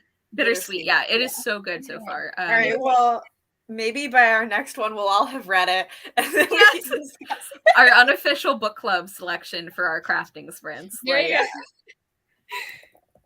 I am reading a nonfiction right now that I'm liking, which has been around for a while, so a lot of people have read it. It's the Immortal Life of Henrietta Lacks. Oh yeah. And I know a lot of people have read that, but yeah. I don't know what that one is. It's about the woman whose her cells were the first like immortal cells. Like they are the ones that are like that were used like for a lot of vaccines and research and all this stuff, because they just keep reproducing. And I've heard of that. Yeah. So it's about like, it's partly about the science stuff, but then it's also about her life, because for a long time, like her family didn't even know that they'd taken her cells. Like she didn't give permission. Yeah, right. So it's kind of the ethics of it all. But then her cells have done so much. Mm-hmm. So it's very interesting.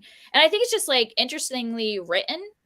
You know, like there's some nonfiction that feels like you're reading like very compelling. And I'm like, there's so much science in it, but I'm like very compelled to keep like reading. It's probably the family, you know, in the like the people aspect of it, because they didn't get any kind of compensation either. Like she didn't, her family didn't, right? Like I haven't read it, but I know I've heard from people who have a little bit about it, and I've heard it's great.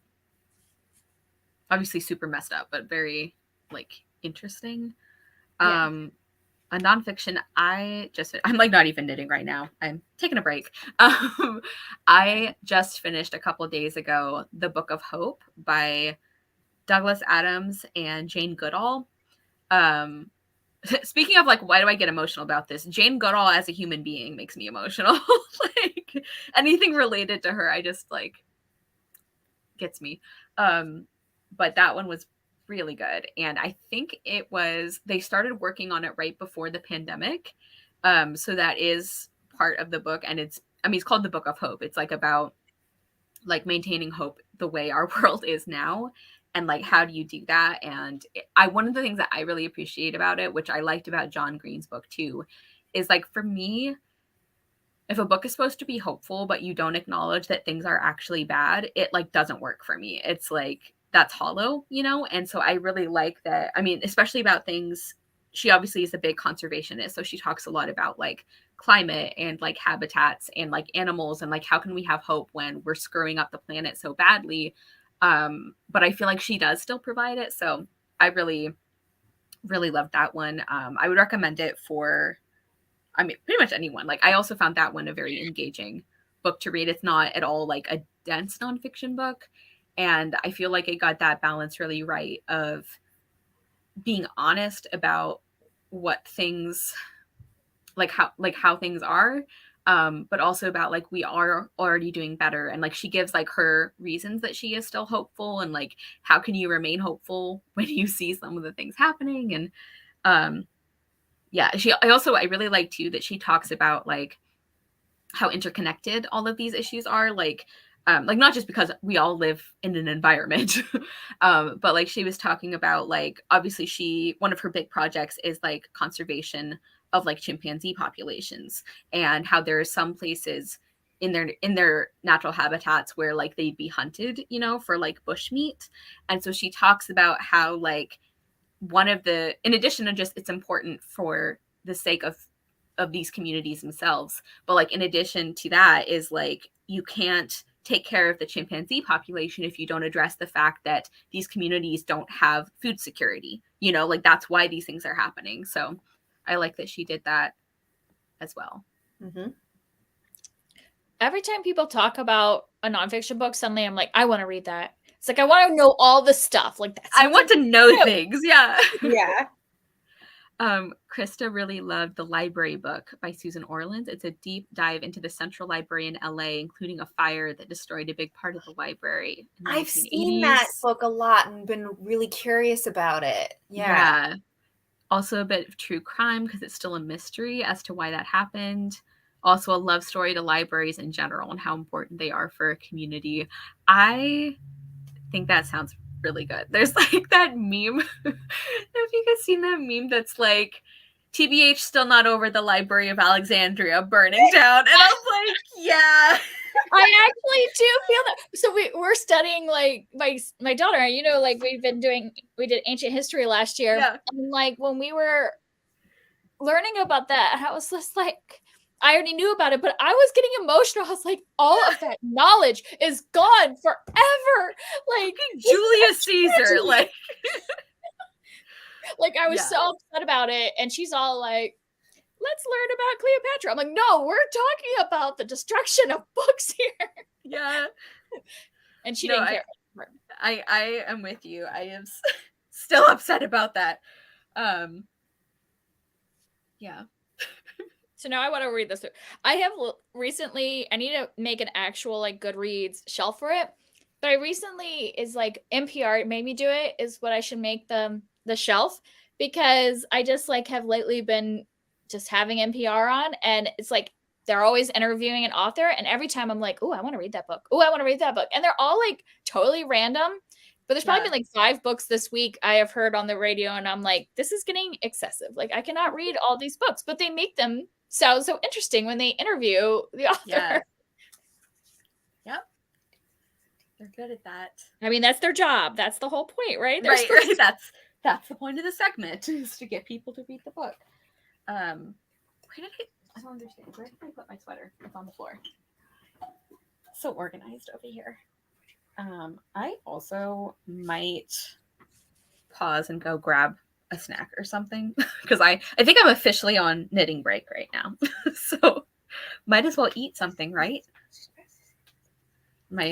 Do we want to do a sprint then?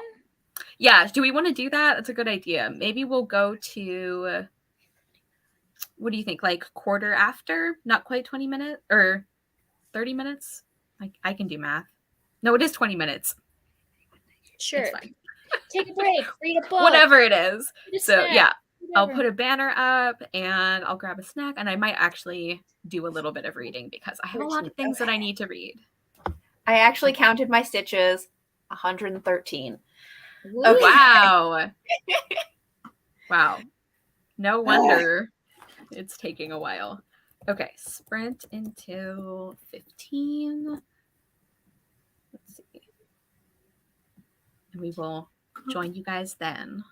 Yeah, I actually have to be right back.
Hello.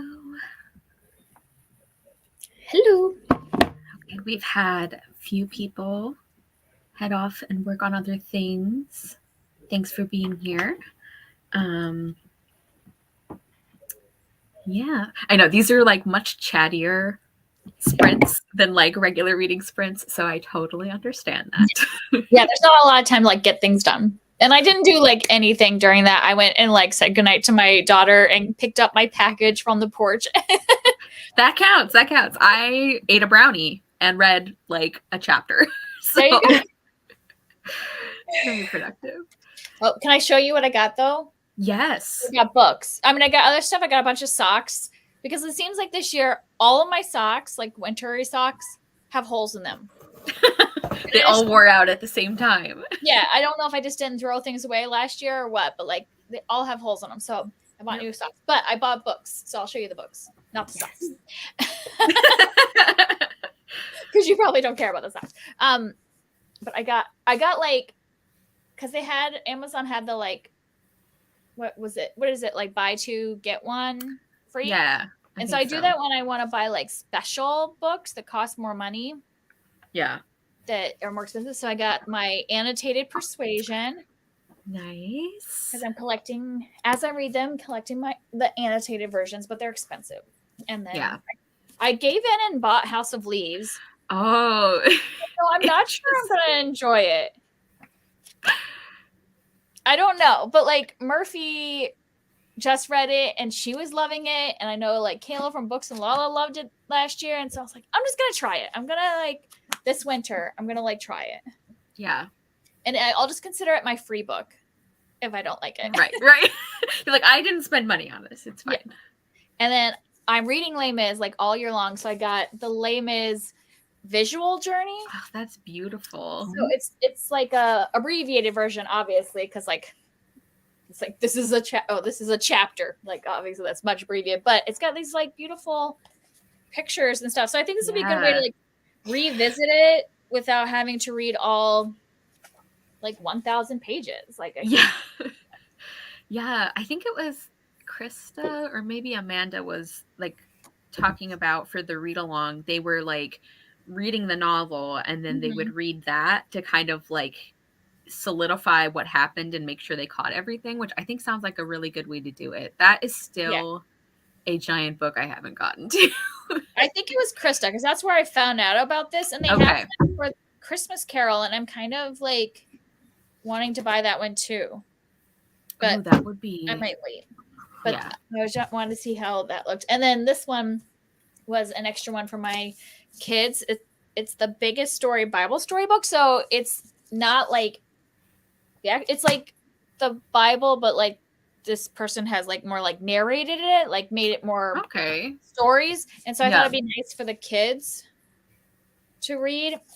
And it's like got all these like I like that. Gorgeous pictures. So I thought it'd be a good one to like read with them in a little. I think my older one could do it. My 4-year-old, she just still does her like little teeny child's Bible. That like just tells like one page per like little novel or whatever. But I think that my 7-year-old might be able to read this with me and read a few of the stories. So it just looked really cute. Yeah, I was gonna say the illustrations are super pretty. Yeah, and it's like my favorite color palette is like the jewel tones. Yeah, so like yes, I want that book. Yes. That was my little haul that just came. I love a surprise book haul. Mm-hmm. Nice job on cleaning the bathroom. That's always a thing I put off really long too. I hate it.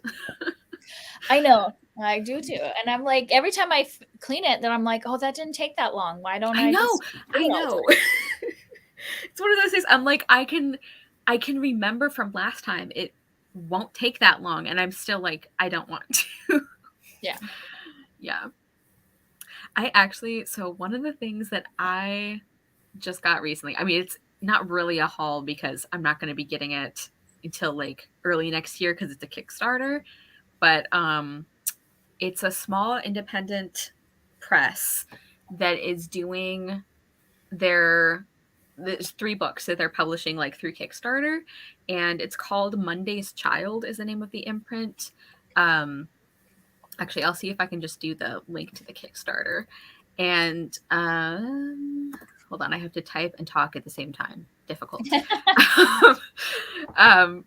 So like they specialize in like diverse retellings, and they have 3 books coming out that are kind of like fantasy romance. One of them is YA, and then 2 of them are new adult, or like I think one of them might be like firmly new adult, and the other one might be like somewhere between young adult and new adult. And I've been like still trying to figure out what I like in romance, and because 2 of these 3 were already on my anticipated releases list, I was like, well, might as well try the other one too. Let me find the link. And it's nice because like there's some of the tiers, you can get like the really fancy stuff that comes with it, and they have like these gorgeous hardcover editions. But if you just want to read the book, the ebook bundle for all 3 of the books is like $15 total, which I feel like is not too bad. Anyway, I'm just really excited. Like one of the books is, where is it? Where's the title? A Korean American in Joseon Court, which I love a time slip romance, and I love like my favorite K-drama has like a similar premise to that. And then one of them is a sort of Cinderella story, but kind of not. And the other one, this is the one where I like wasn't necessarily interested in it because it's more of like a contemporary paranormal, which is not really my thing. But then I realized it had the ghost boyfriend trope, and I'm like, okay, I'm gonna try it because I love that. So I'll put the link if anyone's interested, just because I'm real excited about it. And I think since we're doing kind of like we always end up doing like sneak peeks of stuff in these sprints, which I love. I think I'm gonna be doing some kind of thing related to these next year. So if it gets funded, obviously. So yeah, I just think it sounds really, really fun. Okay, so tell me, because I hear about this trope, the ghost boyfriend. So do you have recommendations of like an example? Because I think I've only read one, and I dislike the book in general. So like the trope itself did not work because I just like did not like the book. Yeah. And I didn't even know it was going to be a ghost boyfriend. It just happened. Okay. Well, Cemetery Boys by Aiden Thomas is really good. Oh, that's a good one. I know Huck loves that one too. And then let me go to Goodreads. And that one also has a really good audiobook if you like audiobooks. Oh. Cemetery Boys does? Yeah. Oh, good. That's how I read it, and I loved it.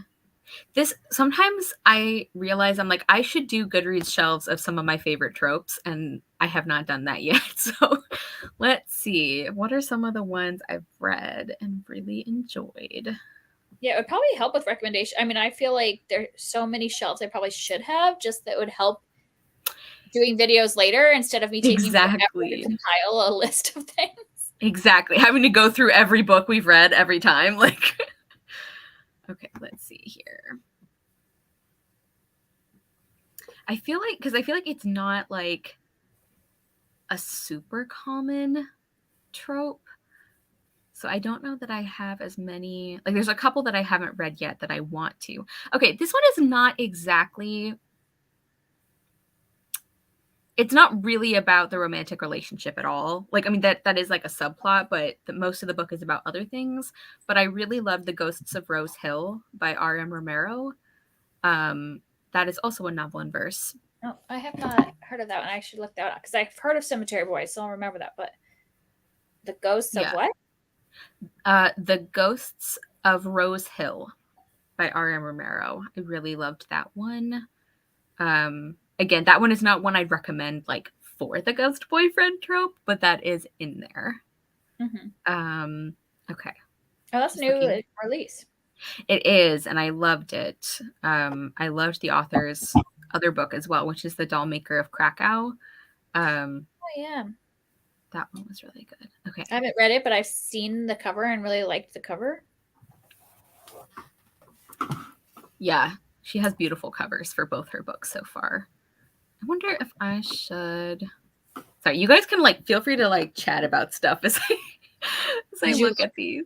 Yeah. Well, I think I'm going to be reading one very soon because I just start so tomorrow I'll be filming the end of my second try a chapter new release, my ranking thing. Yeah. So I just finished the last, and this is going to be that one's speculative books or thriller, speculative, that kind of thing. And I already started my next one where I read a chapter and filmed that section, but now I'm going to actually read the books. And one of them is The Dead Romantics, which I guess yeah, Ghost Boyfriend. Like, I only read the first chapter, and at this point he is alive, so I don't know. Future ghost boyfriend. Okay, let's see. But I think I've a ghost boyfriend. Yeah, I've heard, I know of that one. So I'll be very interested to hear what you think of it. Okay, let's see. I'm also looking at my OTP shelf because I'm like, logically, it's one of my favorite tropes. Probably some of the books that are favorite couples will be on here. We'll see though. I don't know. Not really seeing any. Well, maybe I'll start with those two. And obviously Dead Romantics, which I'm definitely going to read in the next month. Yeah, this might also be one of those tropes that I love out of all proportion to the number of times I've read it. Yeah, I'm sure I have those where I'm like, I love this in the one book that I read it in. Right. And there's some where I'm aware that it's really rare, so I get really excited when I find it, but there are some that I just think of as my favorite thing, and then it's if I have to put together the books I've read with it, I'm like, this has happened once. But it really had an effect on me, obviously. Let's see, because I remember one of the first ones that I read with it was called Tryst by Elspeth Thane, which is a really old book, and there's some things about the ending that I don't love, but it was the thing that made me fall in love with the ghost boyfriend trope. So if you can get your hands on it, I really enjoyed it when I read it several years ago. I do actually periodically think about rereading that one because I did really enjoy a lot of things about it. I just I don't know. I think it would have been hard to do an ending that was completely satisfying, and I didn't love how things happened. But yeah, I think the only ghost boyfriend that I have ever experienced is Casper. Which I don't know if that counts. I don't think Casper is anyone's boyfriend, is he? I don't know. No, but in the movie, the Christina Ricci movie, there definitely was okay attraction. At least my 12-year-old self felt attraction to Casper. No, that's fair. It's been so long since I saw that I just don't remember if that was a thing. So I believe they danced together. Okay, that's pretty specific. I mean, the fact I haven't seen this movie since I was 12 must say that this really stuck in my It was formative. It was very formative. I'm like, why is he a ghost? They should be together. I was very much of a romantic as a child. I feel that.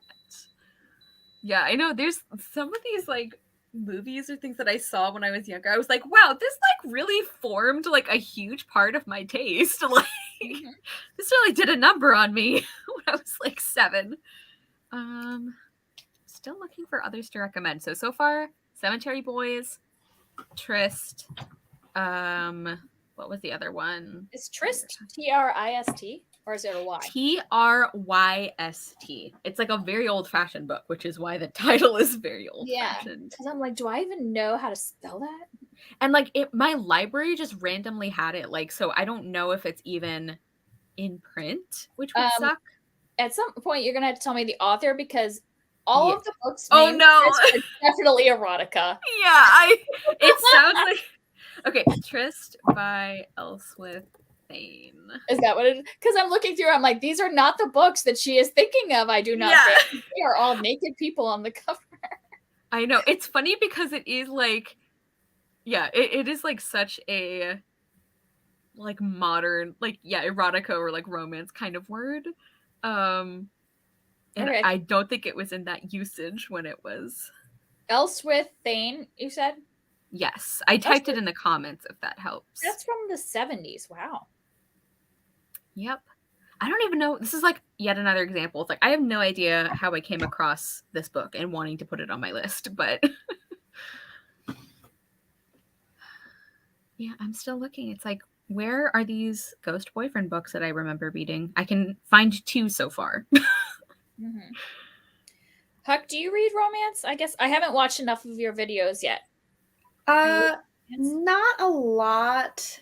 When I do, I mostly only read like very like the kind of like cute contemporary romance. Like I really like Talia Hibbert, like that type of romance, and I've only really gotten into it at all in the last like 2-3 years. So my experience with and knowledge of romance is like very minimal.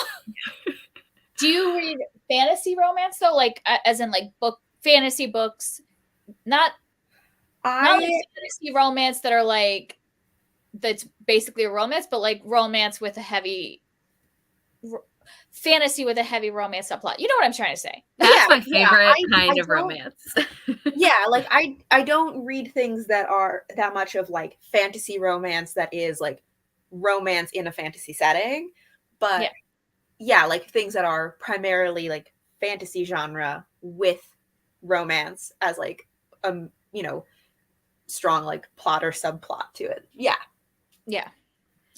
I think that I mean I do read like romance, but I don't like paranormal romance. Mm-hmm. And I don't necessarily like romance fantasy that's like that it feels similar to paranormal romance to me where I just don't like get invested.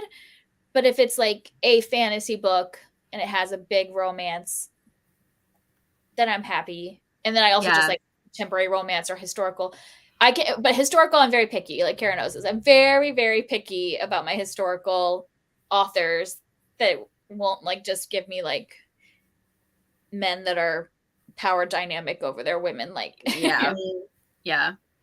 Yeah, I think like that though is how I probably would like the Seven Waters series is like very heavy romance plot to it, but it's historical fantasy.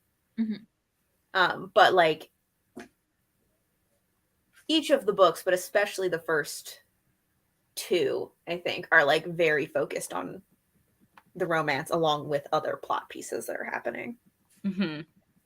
And that's why I liked. We talked about this the other day. I think Kara that I have liked like LGBT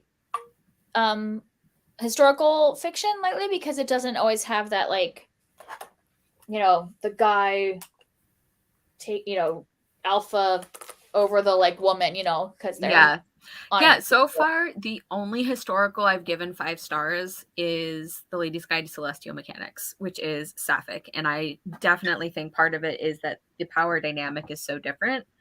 Well, it's like Kelly, I do remember we were talking about this. It's like I think it's reasonable, like it's logical, because like so many of the historical references that have like a male and a female character, like usually it seems like the dude is like a duke or a count or a wealthy landowner or something, and it's like, okay, it might be logical that you have like never like not gotten your way in your whole life. That's probably the case, but that also makes you kind of an asshole. And I don't want to read about it. Like I don't want to read about it being like that, even if like at the end you have like a heart of gold. Like no, like it's like you're so entitled, and I don't want to spend time watching you fall in love. So one of the problems I think I'm running into with, because like I know things that I like and don't like in romance, but I'm not good at finding them yet. And like one of the problems I keep running into is like I will take a like fantasy or historical fiction or like whatever with a really well done romance subplot over a genre romance literally every time. Like there has been no romance book I've read just about, I don't think so, unless you count Cotillion. Cotillion might count. But like most of the time, there's not like a romance that I read, even if I really enjoy it, where I get really excited about shipping the characters. Yeah, exactly, Garamond. It's like literally and figuratively entitled. Yeah, multiple layers of entitlement.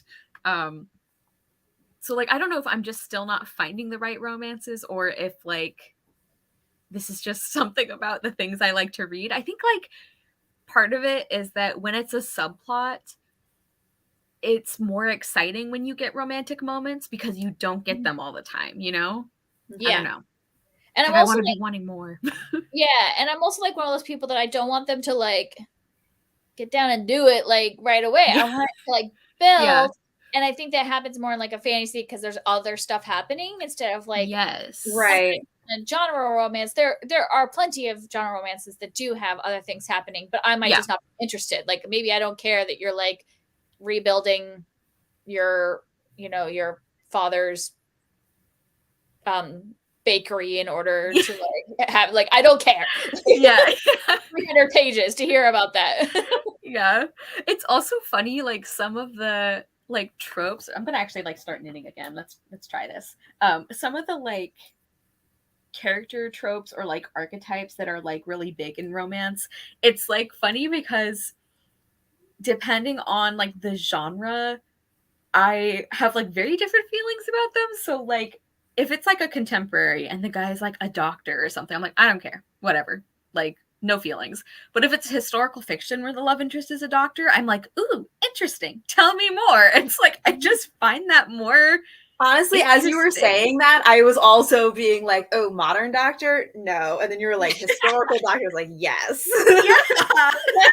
Like I could just like feel that happening in my brain as you were saying it. Yes. Especially if they like talk about the medical stuff of the day. Like I find that fascinating. Like I read Courtney Milan where the man was a doctor and like part of the sexy thing was like him talking about like birth control, like you know, ways of like not getting pregnant with back then. And I was like, ooh, tell me more about contraceptives, like of like 1800s. Like yeah. And I think part of it too is like, so, you know, theoretically, when you're reading romance, it's like the characters are going to be some of the more like historical specifically. They're going to be some of the more like likable, you know, from that time period. Like you're not necessarily going to do like things that were common beliefs but that are really like awful. So like usually when you have a like historical doctor character, they're like one of the only people who's like doing like women's health care, or like one of the only people who's like doing like a free hospital instead of having to like pay, you know, charge money for it. So it's like there's also the element of like, oh, you were doing this when it wasn't like socially acceptable, and that makes you like an extra good and interesting person, you know, like you were saying, Kelly, about like, yes, safe sex. Let's hear about it in the historical time periods. Like, and he was doing it in a way that he's like, even if they weren't going to do it, he was like, you should know about this to have like agency over yourself. And I'm like, yes, talk about women's agency. Yeah, I'm down for this. And I was like it's like talk feminist to me. Like, yes.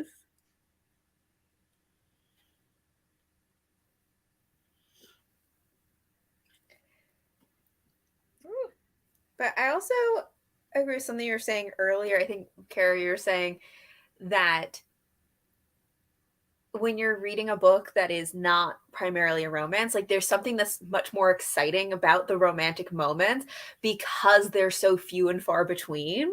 And because and like also because there are things where you're like, oh my god, so much else is happening, but like you can't control your feelings, you know. Yeah. But also because it is like those little moments when they like take a second to like look at each other a certain way or something, instead of it being like, yes, this is the entire book is just them pining for each other or something, you know. Yeah, and it's like, because I think, I mean, we all, I think, like slow burn romances, the three of us. So like by definition, I think it is more common to have those in books that are not romance, because you have to have other stuff happening because the romance is not the main point. And I know that there are like romance genre books that are slow burn, but I just feel like it's like if you're reading something that has a romantic subplot, I mean, sometimes they're really badly written, but if it's fairly well written, you know it's going to be slow burn pretty much, you know, because like you have to space it out so much. Yeah. I also think, to me, part of why, like, if I read romance, I usually read contemporary romance, is because, like, if I am reading a book specifically with the intention of it, like, being romance, if it's a fantasy romance, I'm like, I am here for the romance. I don't care about any of your world building. Stop talking to me. Like, I just am like, I get frustrated. And so I'm like, if I'm in the headspace where I'm like, I want to read a romance, I want to read a contemporary romance where like there's literally nothing else going on. Yeah, that makes sense. Well, like I just read Hearthstone recently. Kelly, we were talking about this because you read it first. Yeah. And I feel like I did really enjoy it. I gave it 4 stars. But this is one of the books where, because it's like a Pride and Prejudice with dragons is kind of how people describe it, but I think it's more like a fantasy book that has some character dynamics that are similar. Like I don't feel like it's a super strict retelling, which is fine. But it was one of those cases where I'm like, all of the relationship stuff I love. I want to spend like all of our time on that. I don't really care about the big dragon war thing going on. I'm like, especially because like the scenes that they had together, like the equivalent of the scene where like Lizzie goes to Pemberley, you know, the equivalent of that scene was so good, and it was interrupted by them having to like go fight a battle or something. And I'm like, no, this is not what I signed up for.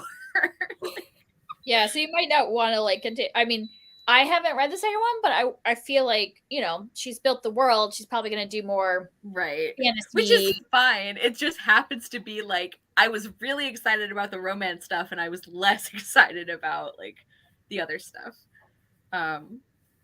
Which generally I like romances that have like more like other plot stuff going on, but this was one where I didn't.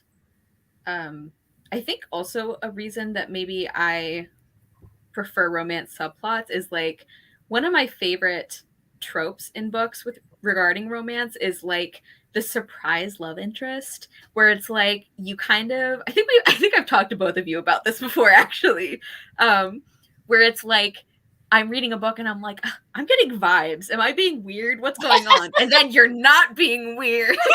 Like that is so vibes are real. Sad. Yeah, that is so satisfying, and that's like impossible to have happen in a genre romance, you know, because like you know who's going to be together, which is also fine, but that's just like a different kind of like feeling. So like I like getting surprised by like the romance, or at least that's one thing I enjoy, and like you can only really have that when it's a subplot, you know? Right. I think that kind of related to that maybe is that like, even though this is not the case, when I read something, sometimes if it's like a genre romance, to me, as someone who doesn't like read genre romance very often, it can feel kind of contrived to me. However, the fact is, all of these books are contrived because they are written by a person creating a story. So like, I realize that is like not a good argument, but like in my mind, that's how it feels. Like when I'm reading some other genre that has a romance, I'm like, this happened so naturally. Yeah. Whoa, they just happened to fall in love. I never knew. Right. Who could have predicted besides the person who wrote it? Yeah. Right. So I do also get that is not true, but like it makes sense in my head. I also do like it in a fantasy. I feel like this happens more in fantasy, mostly because I don't read like series. I don't read romance series that are following like the same person the whole time. You know, like I mean, there's ones that are companion, but like something like To All the Boys I've Loved Before. I'm like, no, I do not need to keep going. Like, like I don't need to keep following you forever. But in a fantasy, you know, I can follow the same character and there be multiple love interests or something. And I like it when you can't tell who they're going to be with, like something like Alana, like the Song of the Lioness. I like when I was reading that, I really didn't know who she was going to end up with. I'm like, like there's not just a love triangle where you're like, this guy's obviously not the one. Like, what are we even having here? But this is like, you could end up with any of these guys. Yeah. I mean, like, I felt like it was probably not going to be that guy who was like the dragon or whatever. Yeah. I was like, no, I did not that want to be wasn't going to happen. But there are at least like 2 solid contenders that you're like, I don't know where this is going. Yeah. I love a multi-book romance arc, which is another thing that you don't really get in romance. Is like mostly, like you're saying, Kelly, you get it. To me, would have to do with like what it is you're looking for. Because if I was looking for like specifically romance, I would get frustrated if it was multiple books. I would be like, I want full romance arc in one book. But if it is a different genre with a romance, love a slow like arc of a romance over the course of an entire series. So it's like really to me about like kind of what my expectation is when I'm going into the book and like what it is I want out of it.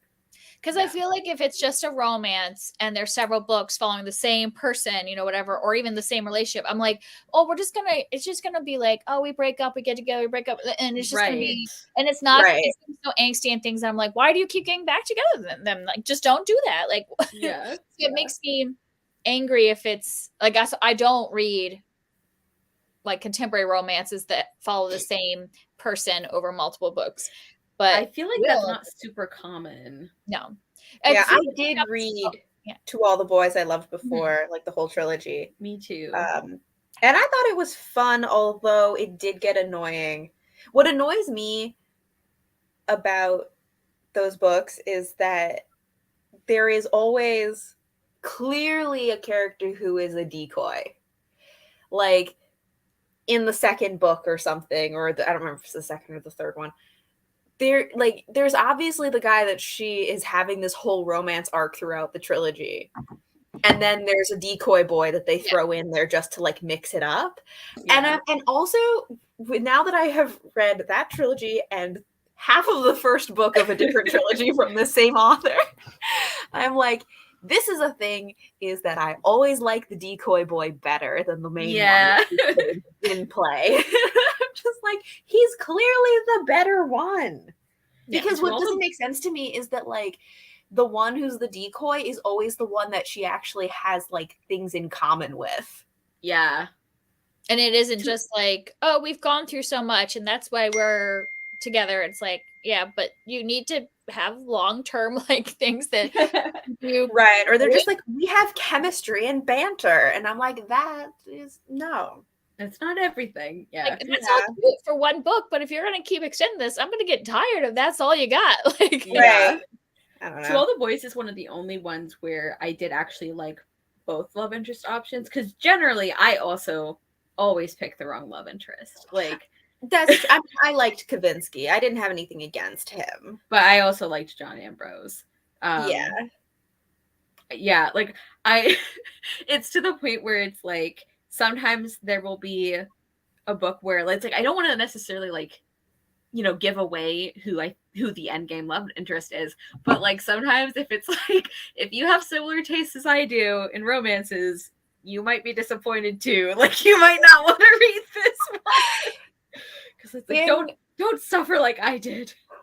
But like in what's the other one that the Summer I Turned Pretty, I read like half of the first book and I was like, clearly she is going to end up with the one that like is brooding and controlling, mean to her. Yeah. There is also the other one. There are two other ones. There's one who's essentially like a golden retriever who would be an acceptable choice, but the best one is the decoy one, who is this guy who's like, he's into like marine biology or something like that, and they were both in debate together, and like I was like, he's just like, he's kind of nerdy, and I'm just like, he's clearly better. Like I don't know why. Yeah. Well, I'm always gonna pick the nerdier guy. Like it just right. It's just how it is. But that's probably just my personal preference. I'm never gonna pick the brooding like bad boy. Like no, give me the like the nerd. I've never been about a bad boy kind of person. So yeah, especially in like contemporaries. Like if it's like a fantasy setting. Like I love a long character arc, so if it's well done, I'm okay. That's true. That can be. But like in terms of like contemporary, where especially like if they're a love interest, No. Yeah. Not a fan. I think the only time I have liked a character who was a bad boy in a contemporary setting was that I always really liked Jess in Gilmore Girls. Oh, yes, I did. Yes. But I also don't think that, like, yes, he's technically like portrayed as the bad boy, but he's not. He's like super intelligent and stuff. He's just like emotionally closed off. But I thought Dean like was just way too possessive. You know, like there was just so many things about him that I was like, no, you are not like the good guy. You have so many issues that I do not like about Yeah, I think that they kind of like, I felt like there was a point where they just sort of like changed his character because they wanted the audience to get on board with Jess as a love interest, which like I was never as into Dean. I don't think that they were great together, but I mean, obviously, especially not after he got like really possessive and like weird, but I feel like they kind of just changed his character because they were like, oh, people need to care about Jess now, so we have to like ruin Dean so that people don't care about him anymore. Yeah. Which I don't like when they do that, because then I'm like, it doesn't happen in real life. Like sometimes you just like, especially as a teenager, it just doesn't work out. You find out that this isn't actually the person that you're going to be with forever. You're 16 and it just doesn't work out and you're attracted to somebody else. Like that is like a common high school thing that you're trying things out. You're figuring out who you're mesh with. Like, right. I think though that part of why, like, I think there are a lot of reasons why they would do that in a show, partially just to like manipulate the audience's like attention. But part of it, I think also has to do with like a lot of the premise of at least the early seasons of Gilmore Girls is based on like Rory being perfect and that her choices are perfect. And in order to make that continue, they had to make her choice to leave Dean like justifiable, to be like, oh, see, she was right to leave him. It wasn't just that she, you know, like I think there are legitimate reasons why they like weren't a great couple. But like but like you were saying, it's totally possible to be like, he's a very nice person, they just shouldn't be together. But that's not black and white enough for the like premise of Rory is perfection. Yeah. And I don't know, maybe I do go for the bad boy more in like television as opposed to books, because, or maybe just teen television, because I also was always like Pacey all the way, like from the very beginning. I was like, no. Wait, what is that from? Like from Dawson's Creek. Oh, I never watched that. Like, well, I think I'm older than you guys. So like Dawson's Creek was when I was in high school, and Dawson was like the best friend character, but Pacey was more of the like bad boy. But it was like the bad boy that had a heart of gold, like actually, instead of yeah. I haven't seen that one either, but like I think I was just thinking about this recently. Like there are some like tropes that I find much more palatable in certain mediums. And I think one thing about like there are things that I can excuse more in like TV or like live theater or something.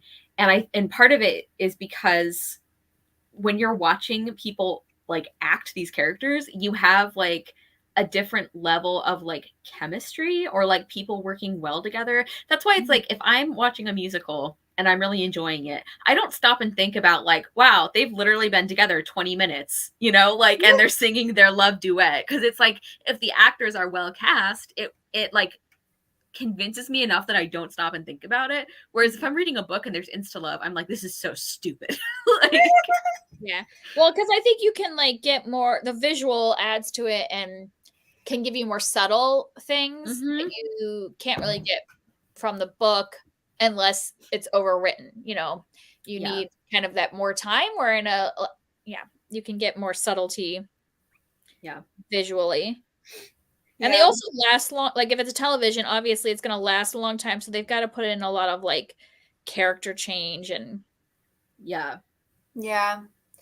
I think that it also depends to me, like what makes the person a bad boy in this scenario. Yes. Because there are characters who are bad boys that are like self-destructive, and then there are ones who are like abusive to other people. And I'm like, there's a difference. Like, I don't,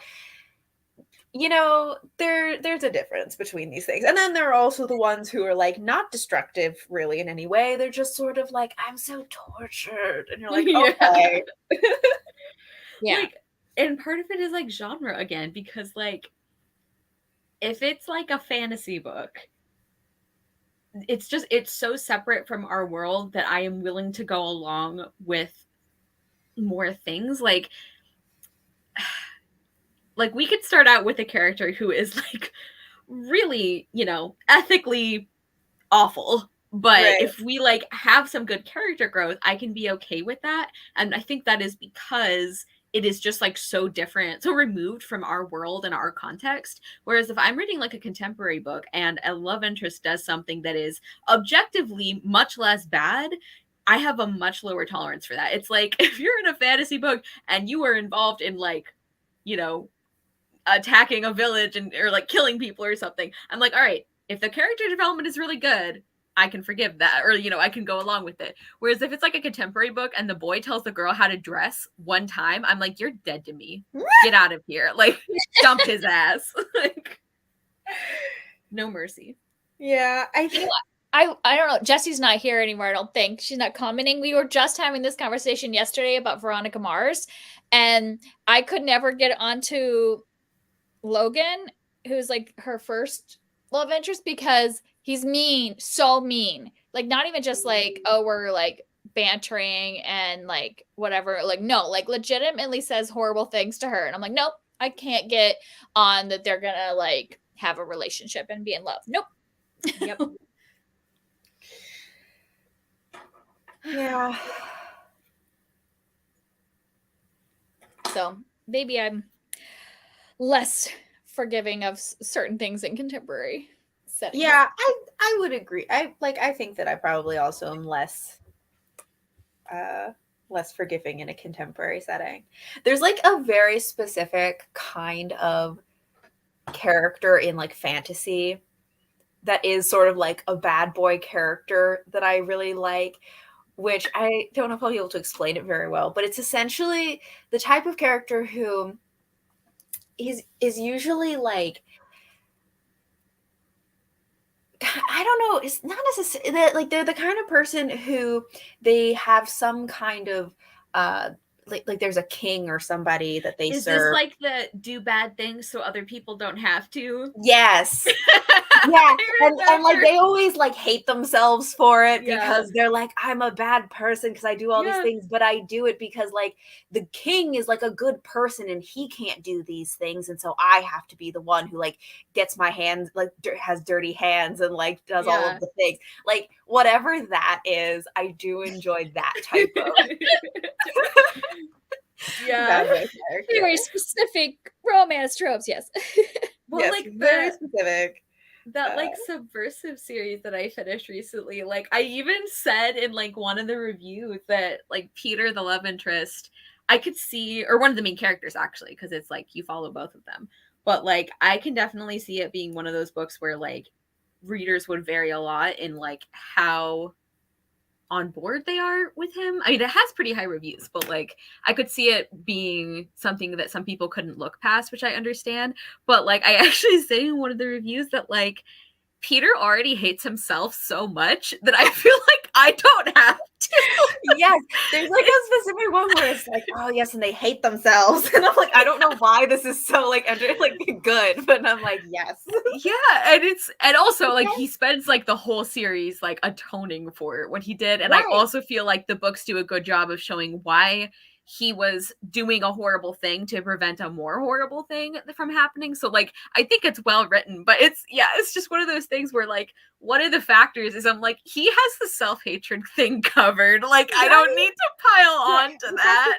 Like it's really context dependent though, because there are other characters that I've read who are like they hate themselves, and I'm like, oh my god, like get over it. And I don't know why like some characters I'm like, oh my god, they hate themselves. Like I love this character so like I will love you because you hate yourself so much. Like and then there's some characters where I'm just like, you need to cool it. Yeah. Where they're like, I hate myself. It's like, yeah, me too. Same. Yeah. We can start a club. Yeah. Good luck figuring out which of these it is on any given book. Like, but I was just recently like thinking about this trope though, because I'm reading a book where that like came up, and I was like, oh yeah, that's like a good trope. Yeah. I think it's funny too when like other people start recognizing these things that you like I remember like a few years ago I was telling my mom about like a book or something. She's like, is this the thing you do where you like the side character more? And I'm like, yeah. Apparently this is part of my brand now. That's okay. Yeah. I think I messed something up and now there's a hole. Oh, no. Do you need a counting break? Nah, I'm just gonna see if I can fix it on the way back. Okay. I love it. I love just it'll work out. It'll be fine. I've already 100% messed up in other places, and there are like some funky patches, and I'm like, it's just gonna add texture. Yes. I don't know why my connection is having a moment here. What are you doing? Why are you like that? Okay.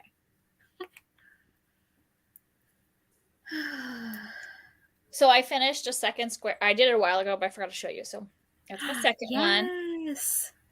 Oh, this one's more green. Yes. Some of them have more white and some of them have more of the color.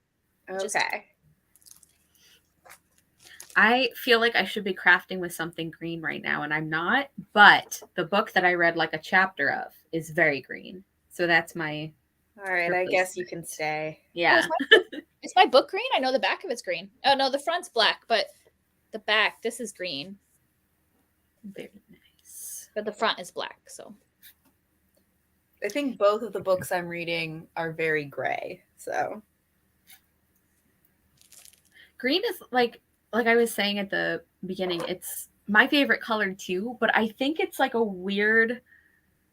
not reverse psychology. I don't know what phrase I'm looking for, but it's like I always think that I have a ton of it since it's my favorite color. So I actually have barely any green clothes, even though it's my favorite color, because I always think I have too many. See, blue is my favorite color, and I have to like purposely not buy the blue thing every time. Like, yeah. Because I have so many blue like t-shirts, long sleeve shirts, sweaters, everything is blue that I like, okay, I need to go and buy some green or some red so I don't just have blue in everything. Yeah.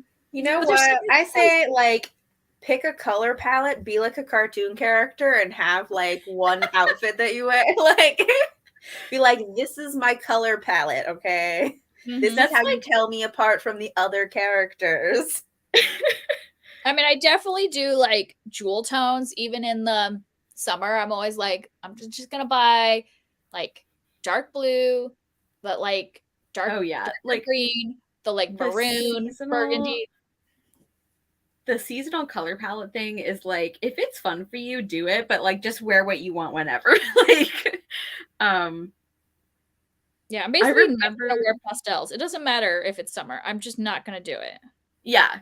Well, and I remember like I had like a high school class that was like on some like basic design principles and stuff, and it was really interesting. And one of the things that we talked about were like those different ways to like categorize like what colors look good are you in. So there was stuff like, you know, warm or cool undertone or like things like that. Did you like the seasons thing? Yes, and the season thing, and it was so confusing because like they would have several different ways you could kind of try to figure out which one you were. And depending on which part I was looking at, I was like, I can't tell if I'm like a spring, a winter, or like a summer. Like, how can I have three possibilities? And so I remember asking my teacher about it, and she's like, to be honest, I've never understood this. And I'm like, oh, okay. Like, nobody thinks it makes sense. Good to know. Like, I mean, I'm pretty sure I'm a spring, but which is funny because you have such strong fall vibes to me. Like, I wear a lot of autumnal colors, which according to the like color theory things. I mean, like, I have a warm undertone, so like theoretically warm colors, and like autumn and spring are both warm seasons. So theoretically it should be okay, but I think my problem is that this is not really a problem, I guess, but it's that I think I'm a like a bright spring or a clear spring or whatever it is. So I should wear clear, bright colors instead of like muted colors, and I wear a lot of muted colors. Yeah. Which is why recently I've gotten much more into wearing white, because I'm like, white works. It is a clear color, you know? But it's not like a bright color, because I don't really wear a lot of bright colors. Yeah. Yeah. I do not wear white. I like can't get into, like, I know a lot of people are into like capsule wardrobe and like that kind of like personal style aspect where it's like very curated, and I know that totally works for a lot of people, but like I always hate stuff like that because I like variety, and like, which is probably, you know, obvious from the amount of colors I will put on my face. But like that's one of the things that I think is my personal style, is like doing a lot of different things. And so having to like settle on something would mean eliminating things that I enjoy, and I just refuse to do that. So I'm never going to have a like cohesive style, and I just need to accept that because it would make me like miserable. Yeah. Well, I think the capsule style would actually, capsule wardrobe would work well for me because I do wear the same like things over and over again. But the problem I have is that every time I look for examples, because I'm not good at style, so I need to like ask for help. And whenever I look, it's like all of these people all use the same colors. It's always like white, khaki, and black. And I'm like, but that doesn't work for me. So like, can you show me with different colors how to do it and different style? Like, I just can't figure out how to do it for myself. And so then I just like, whatever, I'm just going to buy all the things and just wear it. Yep. So I don't do like a capsule wardrobe kind of thing. I do tend to pick, like, I have a color palette that I follow for the most part, which I really like because it means then things go together and I don't have to think about it too hard, and it makes it much easier to shop because I can just be like, is it in my color palette? No, I'm not buying it. It just makes things much simpler in a lot of ways. But also, I think to me, like, I don't do a capsule wardrobe, but I do generally try to like curate an aesthetic. And while that does mean that I have to like say no to certain things that might be fun when I'm like, oh, that's like a cool random piece of clothing or something, in the long run, it does make me happier because for me at least, when I buy a lot of like random pieces and then I don't like, it's harder to style them together for me. And also it's less likely that I will style them in a way that I like.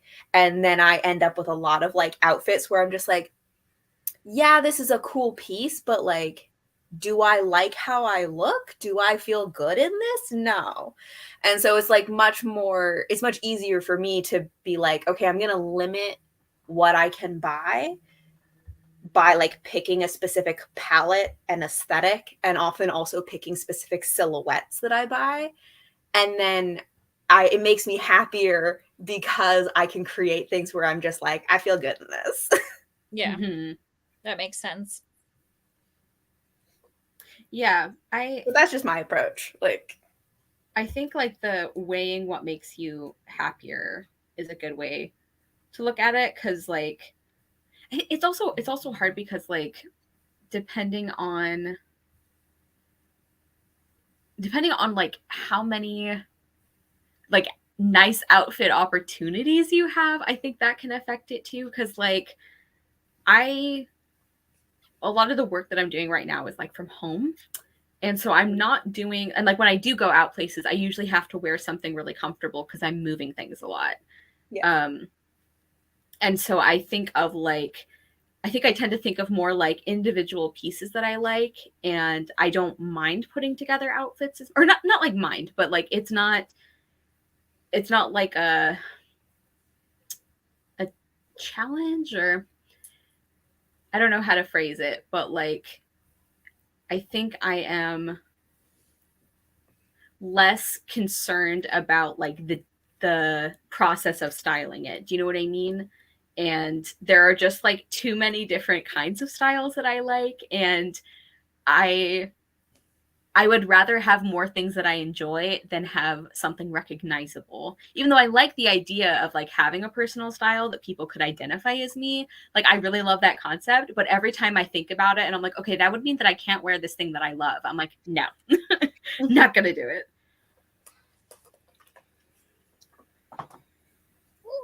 Yeah. I think that recently, I may have talked to you about this, but like I've been having like a crisis of personal style.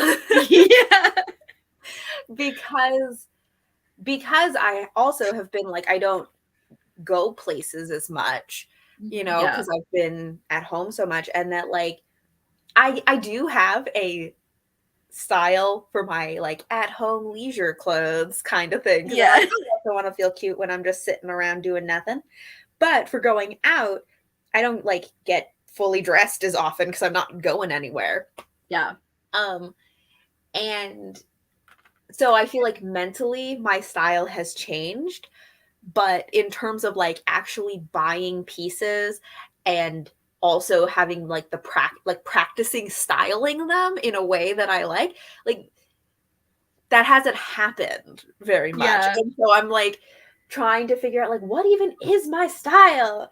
And I've been going through so many different things of like learning about different like style systems and looking through Pinterest boards and all of these things.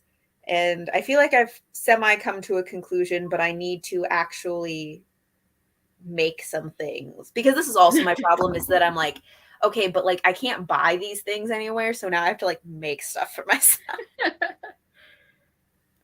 Yeah. Yeah, I haven't worked like I've been with home with the kids, so I haven't like worked in a job where I go somewhere in 7 years. And so like over the pandemic, I was like, okay, I'm getting rid of all my dress clothes because I just don't wear dress clothes as like a mom. Mm-hmm. And I mean, like I keep skirts and dresses because I don't really even consider those dress clothes because I just wear skirts and dresses on a regular basis. But I'm talking like slacks and stuff, like blouses and slacks. I'm like, get rid of all of those because I'm not gonna like wear them in my day-to-day life. And now I like wore for like years. I'm like, oh, I'm wearing leggings and like tunic kind of tops. And then now I'm like, I'm going out into the world more. And I just don't know, like, do I have a style or am I still just going with mom comfort? Do I have to like, figure this out? Like, I don't even know. And I want to like maybe change things up, but I don't know. And I don't know what's going to happen when I get a job and like have to figure out real clothes. Yeah. That's true. Like I've like the fact of just like also working remotely for a long time, I'm like, I haven't had to be in an office. I know. It's like I have been dressing for like top up for so long that exactly. Like, yes. Yeah. I'm like, I don't like, how do you style a complete outfit, not just like the top half of your body? Right. And like shoes. Yeah. Like I didn't wear shoes hardly ever for like 2 years. Yeah. So it's like, I mean, I would like when I would go somewhere, I would just like throw my boots on or throw on my one pair of I had like literally 2 pairs, like tennis shoes or boots, and that was it. And like now I'm like, oh, I might actually need different shoes that go with outfits. I don't know. Yeah. The other day I went like grocery shopping and I was like, I'm getting dressed up. Like, yes. Like, because I just was like, I need one, it's just like more fun for me. And also I want to like practice wearing a full outfit. Like, how do I practice styling an outfit, you know, instead of just like, well, I'm going to the grocery store, so it doesn't matter what I look like, you know? Yes.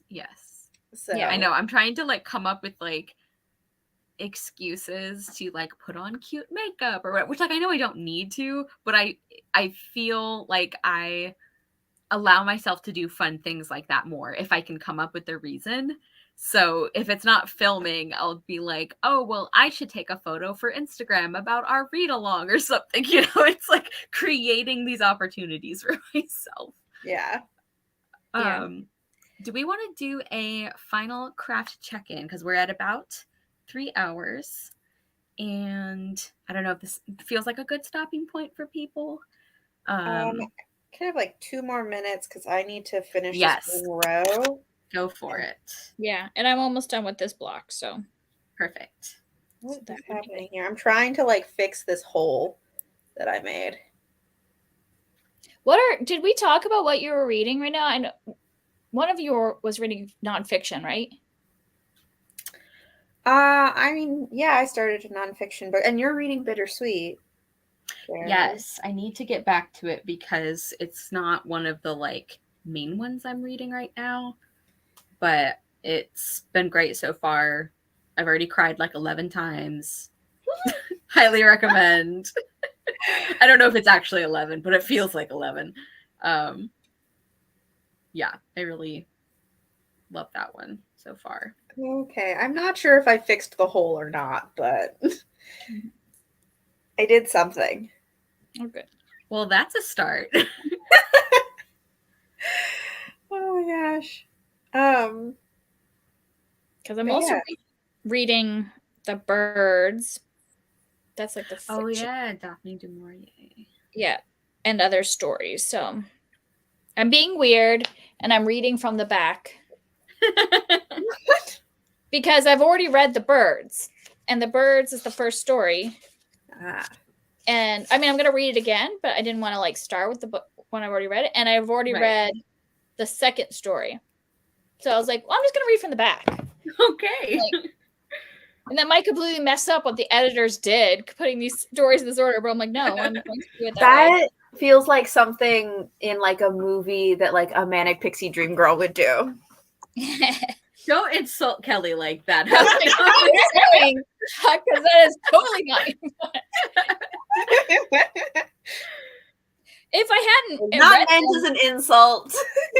If I hadn't read those stories, I would have just read it in order. But I'm like, I don't really want to start with the one I've already read. No, I think you have very good reasoning. I'm just saying one of those things that like somebody would be like, and this is how we show that she's quirky, you know, that like because it would be like on principle. Like she wouldn't have like that reasoning. She would just be like, I read it from the back because that's how you live life for the fullest, you know? Yeah. I periodically think about things like that where it's like, what would be my like random character quirk? And one of the like, I feel like that could be one of yours, Kelly, is like that you not that you do that in general, but like that you read this short story collection backwards, you know? And it's like one of the weird things that like it's so specific that I'm like, this feels like an author wrote this. Like, is I cannot stand the smell of brown sugar. Which is so bizarre. I love how it tastes in things. Like, I like it in desserts and everything. But, like, for whatever reason, I cannot stand that smell. And I'm like, this is so, like, random and, like, kind of pretentious that this feels like it was in a book. Like, so does that mean you don't like the smell of molasses? Or do you just not cook with molasses? I don't really use molasses. So I don't know how I feel about it. Because isn't that what brown sugar is? Yeah, it's just sugar with molasses in it. Yeah, because I do not like the smell of molasses, but I don't know. Molasses doesn't smell great. Oh my God, I got something in my eye. Like, because I've used that for like gingerbread cookies or something like that, and I don't like the smell of molasses. But brown sugar, I don't notice it being a bad smell like molasses is. Yeah. Have you ever had shoe fly pie? I don't think so, but I've heard of it. I guess I don't know what it is. It's pretty much just like a pie of molasses. It is. I would not. Oh my God. I would not. It's so difficult to eat more than like a couple bites because it's just like solid sugar. Yeah. Stuff. It's super weird. I mean, not weird, but like I had it one time and I was just like, oh my God, like I can't eat this. It's just like very intense. My dad loves, I think it's like custard pie, but it's not, I don't know how to describe it. Maybe it's called a sugar pie. It's like custardy consistency, but they call it sugar pie, and it is just like pale tan, like the whole thing. And I'm just like, pale tan. I cannot do this. It's not quite white. It's like off-white. It's like an off-white pie. And I'm like, no, I'm not going to eat that. That looks disgusting. Yeah. Okay, wait. Are you guys edge brownies or center brownie people? I'm center brownie. I don't have a strong opinion about it. Oh. I guess I'm more of an edge, as long as it's like chewy, not crunchy edge. Oh, yeah, yeah. Like, I'm talking like crunchy. Oh, crunchy? No. Okay, yeah. I am like aggressively like chewy edge than edge. Otherwise, I don't think I have like a strong feeling about brownie. I am strongly center brownie, but I love that we have a variety here. See, the world is perfectly balanced between. There you go, edge and center. See, we could takes all kinds. We could eat brownies together, and everyone would be happy. Yeah. Yeah, my mom likes it super like crispy. She wants like the thin brownie edge, and I'm like, no, like that's a cookie. Like I want my brownie to be like soft, chewy. Because like most like crunchy desserts, because I like chewy cookies too. Most crunchy desserts to me taste like they're burnt. I'm like, why would I want it to taste and like why would I want it to feel in my mouth like you scraped this off the bottom of a pan? You know, like yeah. That's just my thoughts. Like I would agree. Are you more of a cakey brownie or fudgy brownie kind of person? Fudgy. Yeah, I think fudgy. These are the real important questions. Not what's your Enneagram, but what kind of brownie person are you? Right. We coordinate with our brownies. Yeah. Yep. Okay, so I did finish my final square for tonight. Very cute. So 3 done. Nice. 3 teeny tiny. And I'm like, my neck is hurting.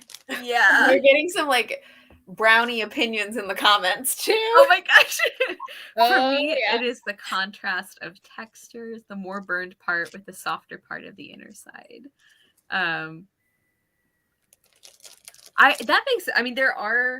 There are like foods that I like because of contrast. Just brownies are not one of them for me. Yeah. Yes, I agree. Brownies are to be fudgy. Ruh-roh. I totally I was like, why is this like baggie so hard to open? I totally ironed part of my baggie. Oh, with my giant iron. Oh no, is it like melted? It looks, you probably can't see. It looks like a cat chewed it. Like I can see that. Yeah. Oh my gosh. I don't know. Probably hard to see, but yeah, it looks like a cat took a giant bite out of it. But no, I ironed it.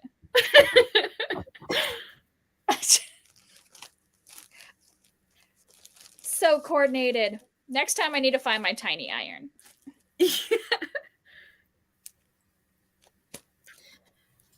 All right.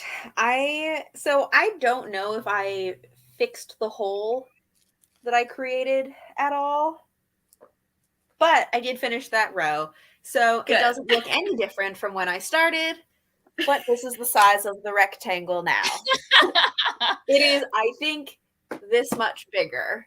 So nice. Yeah, you're like, that's pretty much what you started with. But no, yeah, work. You did it.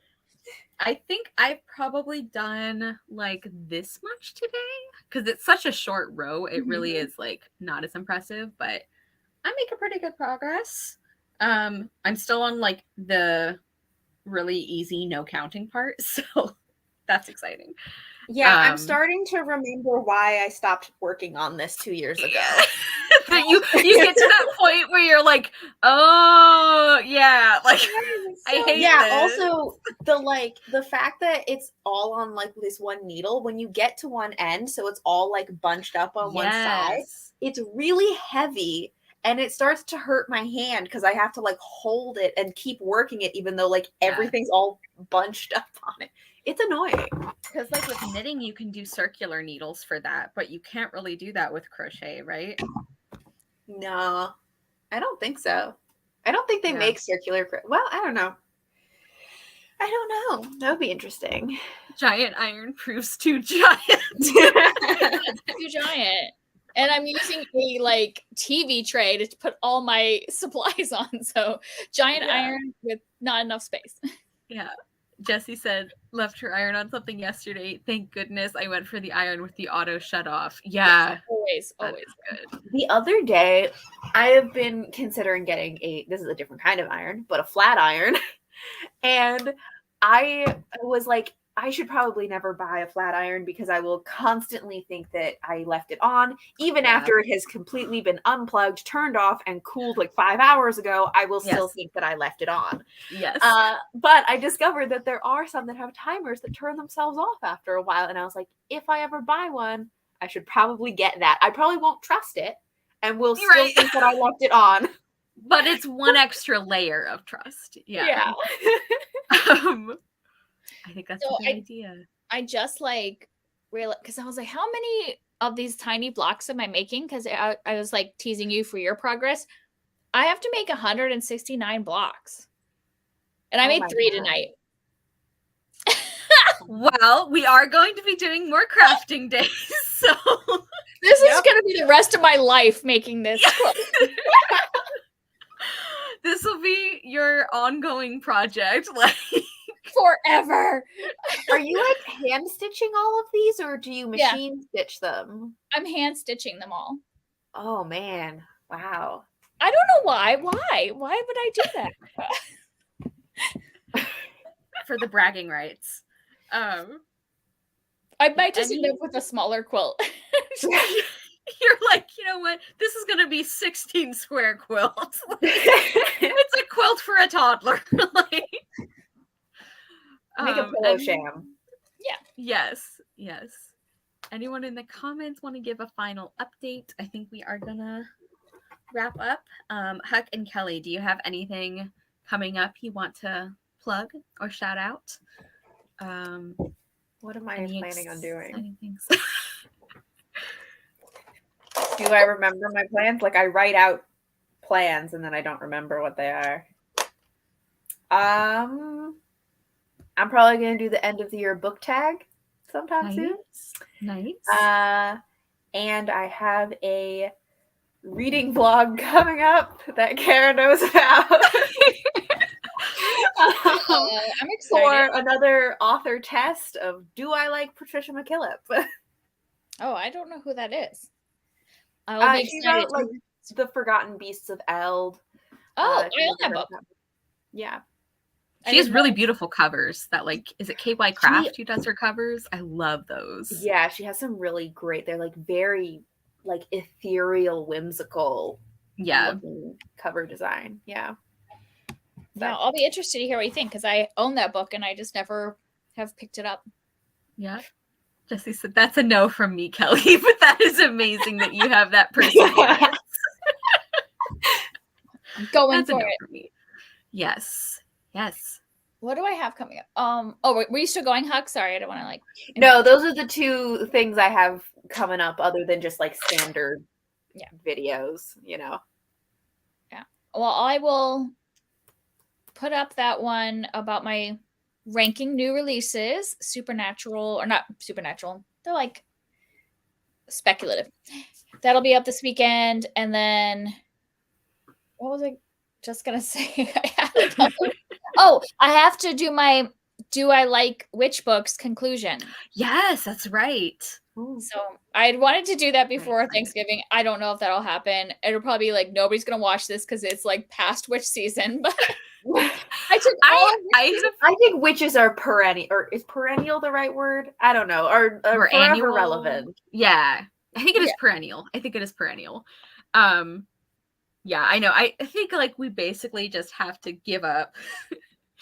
Like if you want to do an idea, it's like I probably will not be able to do it before it's like technically out of season, and I just need to be okay with that. Like I just can't do things quickly. These people that can like, I really admire someone like Books and Lala who can like be like, I'm gonna read these 6 books for this vlog and have it up within like a week and a half. And I'm like, no, that will never happen. Yeah. Well, I think you guys both know about one of the reading vlogs I've been working on for like probably 8 months now. Like but you know what? Ridiculous. People will not know how long it took you to read those books. That's right. It's like some people, like a lot of people, when they're editing them, they'll have like what day it is, and I'm like, I am not telling you what day it is. The only problem, I have one like that. I have my Sleeping Beauty that I have been doing since February. Yeah. And I still have not finished the last book. And the only problem is that my hair will definitely go on a journey because it's been 8 months. And you will tell that suddenly it got longer and now it's short again. Yeah. That is a measure of how long it's been. Yeah, Gavin, she wrote in there, Gavin, like, he will do like 1 million books, and I'm like, how did you read those all in a row in a certain amount of time? Like, I don't know how you do it. I especially like if I'm the one who's like telling myself you have to read these books, as soon as that happens, I'm like, I don't want to. And it's like, it's my idea. Nobody's forcing me. Yeah. I know. Okay, good to know. I do like it in vlogs when the vlogger is like, it's actually 6 months later. Well, there you go. You will obviously know that it has been many months. Yes. There's an audience for that. It's been many moons. Yeah. Okay.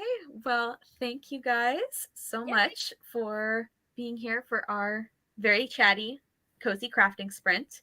Thank you guys who are watching this back and also who have been hanging out in the comments. I hope you got some good work done, or if you were just hanging out, I hope you had fun. Be sure to follow Huck and Kelly. I have linked them down below, and I am going to go back and link the books we talked about at the beginning, and I think the other ones people mentioned will show up in the chat when that loads. So that should be good to go. But yeah, we're going to continue doing these, so I'm glad people like them because I get stuff done. having a great time. So yeah, I will see you guys whenever we do our next one. Check all of our videos out if you're inclined, and have a good weekend. Bye. End broadcast.